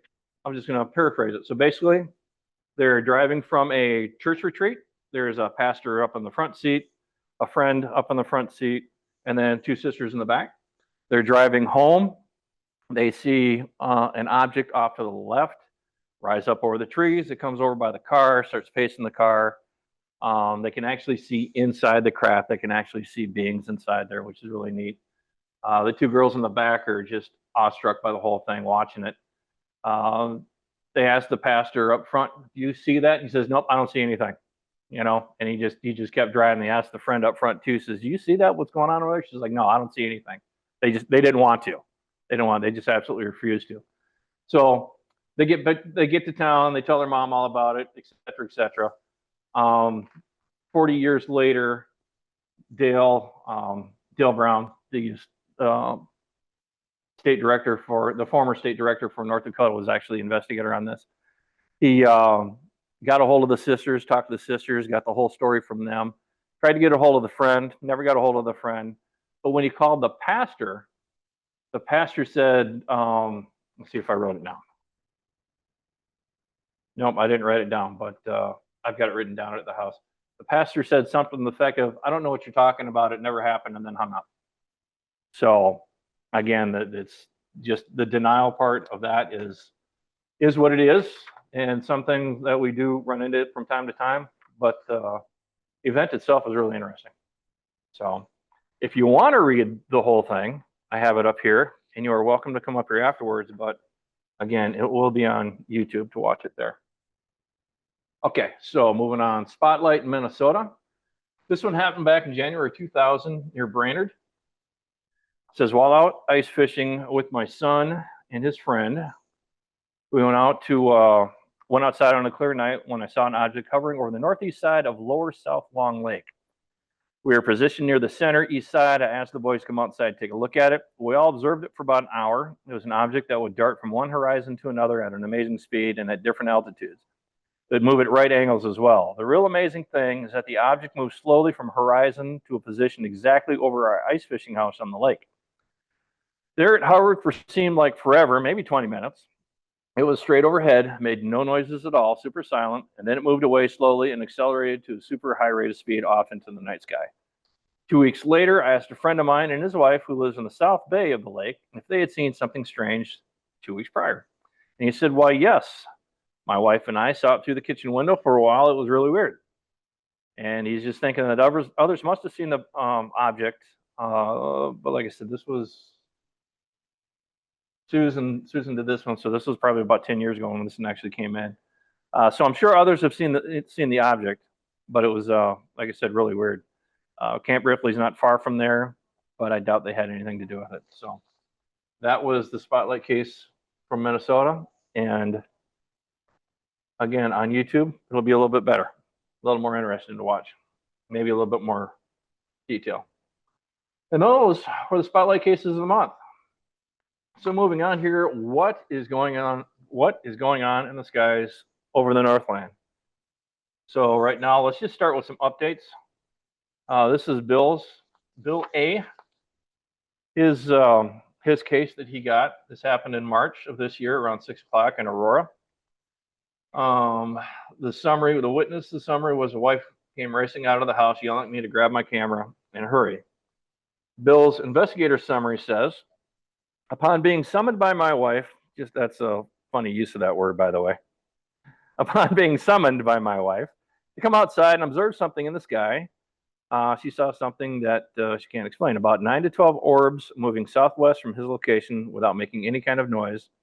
The orbs then merged together to become two larger liquidy-looking objects, which is kind of what we're seeing here. And then traveling slowly at first, then they took off rapidly as streaks of light. The witness stated he wasn't scared, more like awestruck, and his wife and son observed the same circumstances but had nothing to add. So that case is completed, and it is completed as an unknown. So thank you, Bill, for that. New cases. Like I said, we've been getting a lot of cases, and I'm just hitting the ones that are in either North Dakota or northern Minnesota. Minnesota itself probably got about a dozen of them. So there's 2 of them in North Dakota and 5. Well, actually, there was 3 in North Dakota, but 2 of them are the same. So in essence, 2 of them in North Dakota and 5 in northern Minnesota. Okay, so the North Dakota cases, this one happened August 27th at about 8:40 near Hertzfield, North Dakota. I'm the investigator on that one. Short description just reads balls of fire going off in different directions, upwards, straight, downwards, disappearing, but came back. The witness summary reads weird things in the sky, looks like fire, one going straight, the other one defending, another thing as well that looked like a random dot in the sky. I was able to complete this one. However, the witness never contacted me. So the first picture here, that's just a picture of the 2 things that she saw. This right here is a short video. Very short video. And here's another short video. And they're kind of hard to see, but right there in the middle. Does anybody have any idea what these might be? Nobody? Okay. Online, Fargo. Well, did they determine if it continued to the ground or not? That they're not meteors or anything? Aircraft contrails. There was Wow. several aircraft out there. I counted at least 6 aircraft. I wrote down 4 of them. I didn't write it down here, but I got it in our case management system. There was 4 different aircraft out there. It's just aircraft contrails. The way that the sun's setting, it just kind of lights them up. So that's how that works. So that was that one. And then this one, this was the one that was 2 cases that ended up just being 1, because this was kind of weird. So myself and Dev Rooney, who is the Northern California State Director, she's also part of the case assistance group. And why they even got this case to begin with is a mystery to me. I have no idea. But the short description is this person was abducted in August of 1975 on an uncle's farm in North Dakota. The summary, I can read you the summary. It's an ERT case, and we're supposed to not really say much about it, but the summary part is on the CMS for everybody to read, so I'll read you the summary. It says it was 7 o'clock in the morning on his farm. It was a beautiful, bright, sunny day. I was out hunting gophers. All I can remember is I was picking up a gopher. I closed my eyes, and when I opened them, I found myself laying in the dirt on my right side in the fetal position like I was praying. I laid there for a few minutes to gather my thoughts and figure out what just happened and where did the sun go. I picked myself up off the dirt, looked around, saw a very dim light, and just kept running and walking towards it for about 45 minutes. He was walking back to his house is what he was actually happening. So the investigator's summary on this one is it's a historical abduction.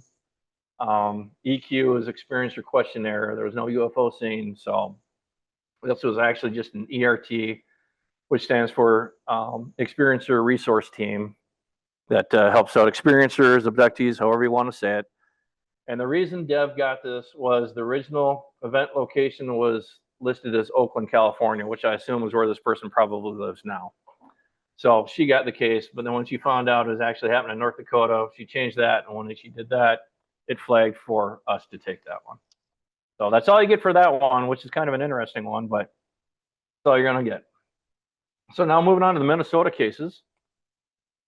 Okay, this one happened in May around 2 o'clock in the afternoon in Proctor near Duluth. And again, I'm the investigator on this one. I think I've done a few cases this month. Like I said, we need field investigators to take up the reins because I'm doing way too many of these. So the witness summary says it was UAP UFO craft the size of about 44 city buses, flew about 15 feet over them from side to side. The long narrative reads that I was walking along in May in early morning about 1, 2 o'clock in the afternoon, around 61, and there was thick patchy fog where he was at. He said he saw this craft, triangular-looking craft, come up over the right side, come over his head, and then disappear in the fog off to the left side.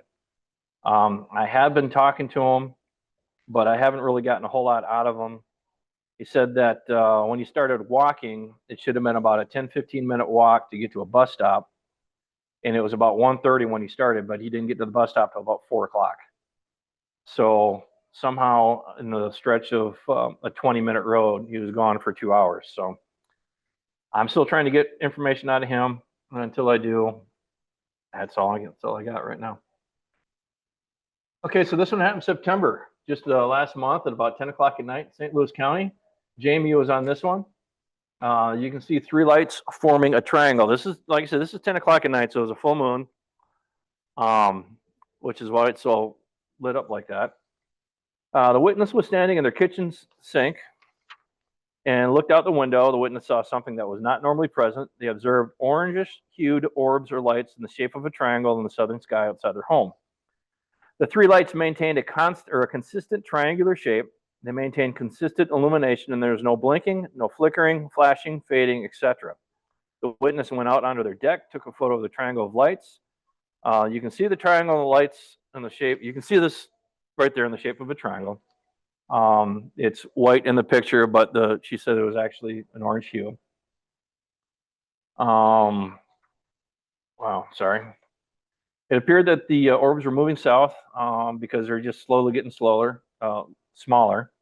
No fluctuations in light emissions coming from the lights. They maintained a consistent triangular symmetry as seen in the photo with consistent light output. Triangle of orbs maintained a consistent formation. Witness heard no sound. After taking the photo and watching for a bit, they just went inside and went to bed. And at the time the witness went inside, they had not moved much or had not gotten smaller. However, the witness didn't really realize the significance of what they were looking at until several days later. So Jamie says, due to the fixed positioning of the lights and the consistent triangular shape that remained unchanged as they slowly moved away from the witness, as well as the witness's statement that the orbs appeared to below the clouds, she did not think that they were coming off of a single object. I'm making the determination that they were part of a formation of objects that were operating in synchronization. Final disposition for the case is unknown UAV. Now, Jamie did do a few other things, check flight radar 24, make sure there wasn't any other aircraft out there. Chinese lanterns actually had come up right there. We talked about that. So she ruled out all that and just came down to an unknown UAV. So that's all she got. So that's a good one. And that one happened St. Louis County. The witness wants to remain anonymous as possible. So St. Louis County is all I can say. All right, so this one happened in Glen, Minnesota, which is by Mille Lacs. Very fast-moving object. It says, my security camera caught an object go by at very high speed. When you view the video, you'll see it at the very beginning. View at 0.68 to 0.7 seconds, and you'll see the object. When you listen closely to the video, you'll also hear a small boom noise. So let's see if we can hear any of that. Okay, and there it was right in the beginning. Can you guys see that fly by? Some shots, videos of meteorite come down. Okay, reminds you of a meteor shot. Okay. Well, I took a screenshot because it's kind of hard to see. And that's what they were looking at right there. It's in progress. I've got an idea what this might be.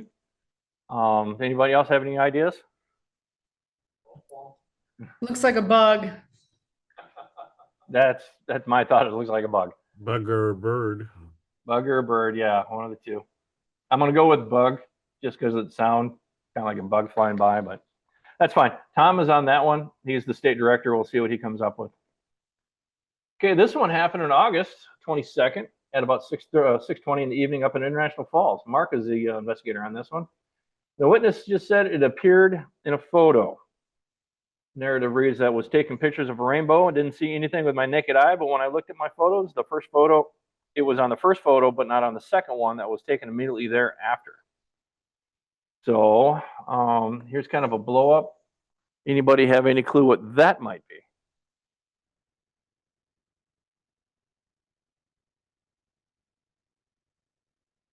Nice and round. Kind of got a spot in the middle, lower area. No, not water. That's a good idea, but no, not water.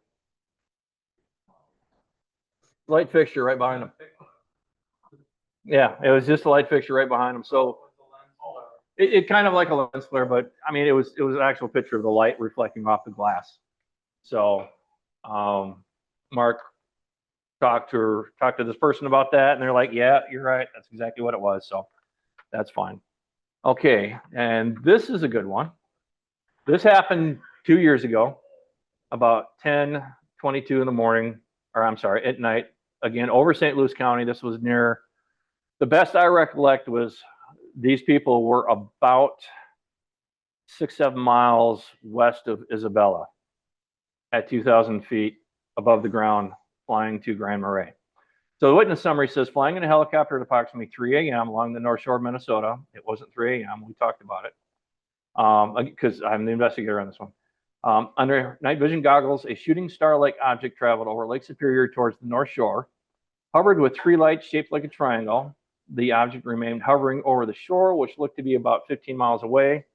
However, the object was not visible without night vision goggles. This object then became increasingly distant, traveling northeast towards Canada. It was no longer in view within seconds under the goggles. So I know all three crewmen that were there. The medic and the pilot were sitting up in the front seat. They're the ones that saw the object. There was a nurse in the back. She couldn't see it. She didn't have her goggles on either, but she couldn't see it. The interesting thing is here is, even though they could see it under the goggles, but couldn't see it under naked eye, the goggles are white phosphorus, which is black and white. So when you look underneath it or away from the goggles, your eyes still haven't totally adjusted to night vision yet. So that might have been one of the reasons that they weren't able to. But the nurse in the back never had the goggles on because she wasn't flying. She was just sitting there and she never saw it. So it's interesting that, maybe some of these things you just, the wavelengths that they get off, you just can't see. And so the deal is the human eye can see between about 350, 370 nanometers up to about 700 My nanometers. understanding is it shines a light on. Hey, Jared, we Yeah. have a question here. Yes. The What's question is, what is the range of the night vision goggles? Yep, just getting there. The human eye, 350 to about 700. The NVGs are about 380 to 1,000. So there are a lot of things that you can see under night vision goggles that you cannot see under naked eye. Conversely, there are some things like LED lights that you cannot see under goggles, but you can see bright as day naked eye. So there's that part of it. But I did do a pretty long write-up on this one. So if you guys have any questions on this one, I'd be more than happy to answer them because I'm very familiar with exactly what happened and what was going on with that. But that's all I've got with that. And with that, that's what's going on in the Northland. So I know you guys are now thinking that you want to be field investigators. And I don't blame you. That's why I wanted to do it too, because it is a lot of fun and you dig into these things and you just come up with some of the just weirdest things. It's amazing. Let us know. All you got to do is, purchase the manual from MUFON.com, study it, take the test, and then we'll get you set up with a mentor and everything. While you're studying, we're going to help you too. So don't think we're just going to leave you hanging. Let us know you're doing it. Why do I have two slides of the same thing? Let us know. NorthlandMUFONinfo@gmail.com. Let us know here. Okay, so as you know, at the end of each meeting, we have a giveaway at the in-person places. Fargo, you guys give away T-shirt. We normally give away T-shirt here, but the online folks have never really gotten any loving. Well, last month I asked you guys what video, who's the presenter when I drank apple pie soda, and Millie, congratulations, Millie found it. She went through it and found out that Kathleen Martin was our guest that on the video that I drank apple pie soda. And Millie, I think you're here, right? Can you unmute yourself? I am here. Thank you. Awesome. Where did you find me drinking apple pie soda? At the YouTube video of you and Kathy Martin. Okay, what part of the video? Oh, the very end. The very end, after the credits? I guess. Yeah. I don't know. The very end. I Yeah, just saw you drink. I just saw you sitting in a chair and drinking the soda and reading the paper. There you go. And that's the key. So there's an after credit scene. That's where 90% of these questions have come from. So very good, Mildred. Thank you. You're welcome. Thank you.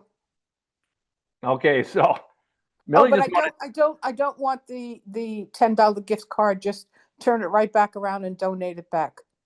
Wow, well, thank you. You're welcome. Thank you. Okay, well, Millie's $10 Amazon gift card is up for grabs this month. By next month's meeting, let me know how you heard about us and who the presenter was when I had caramel apple soda.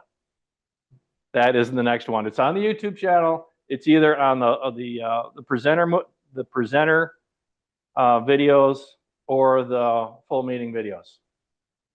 It's on there. Probably right at the very, very end, but I'm not going to tell you that. So, Jared, can I make a comment? you can. So for those of you that have not watched our YouTube videos, they are very different looking than what you see here in the meeting. So it's definitely not the exact same thing. And I just want to give a shout out to Jared because he does a lovely job. Don't miss his little tidbit at the end because they're good. Okay, thank you.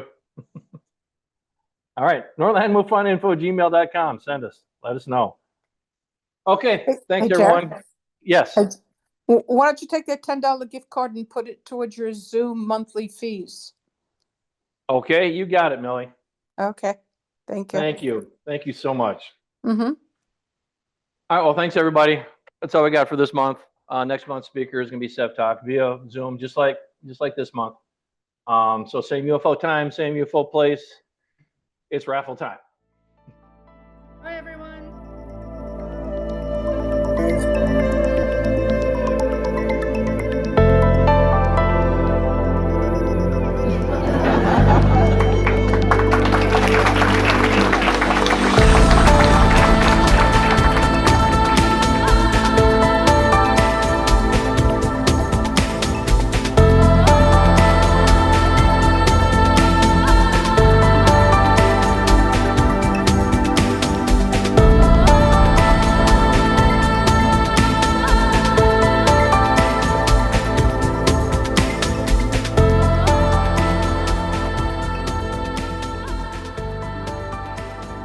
A late one. All right, give her a shot.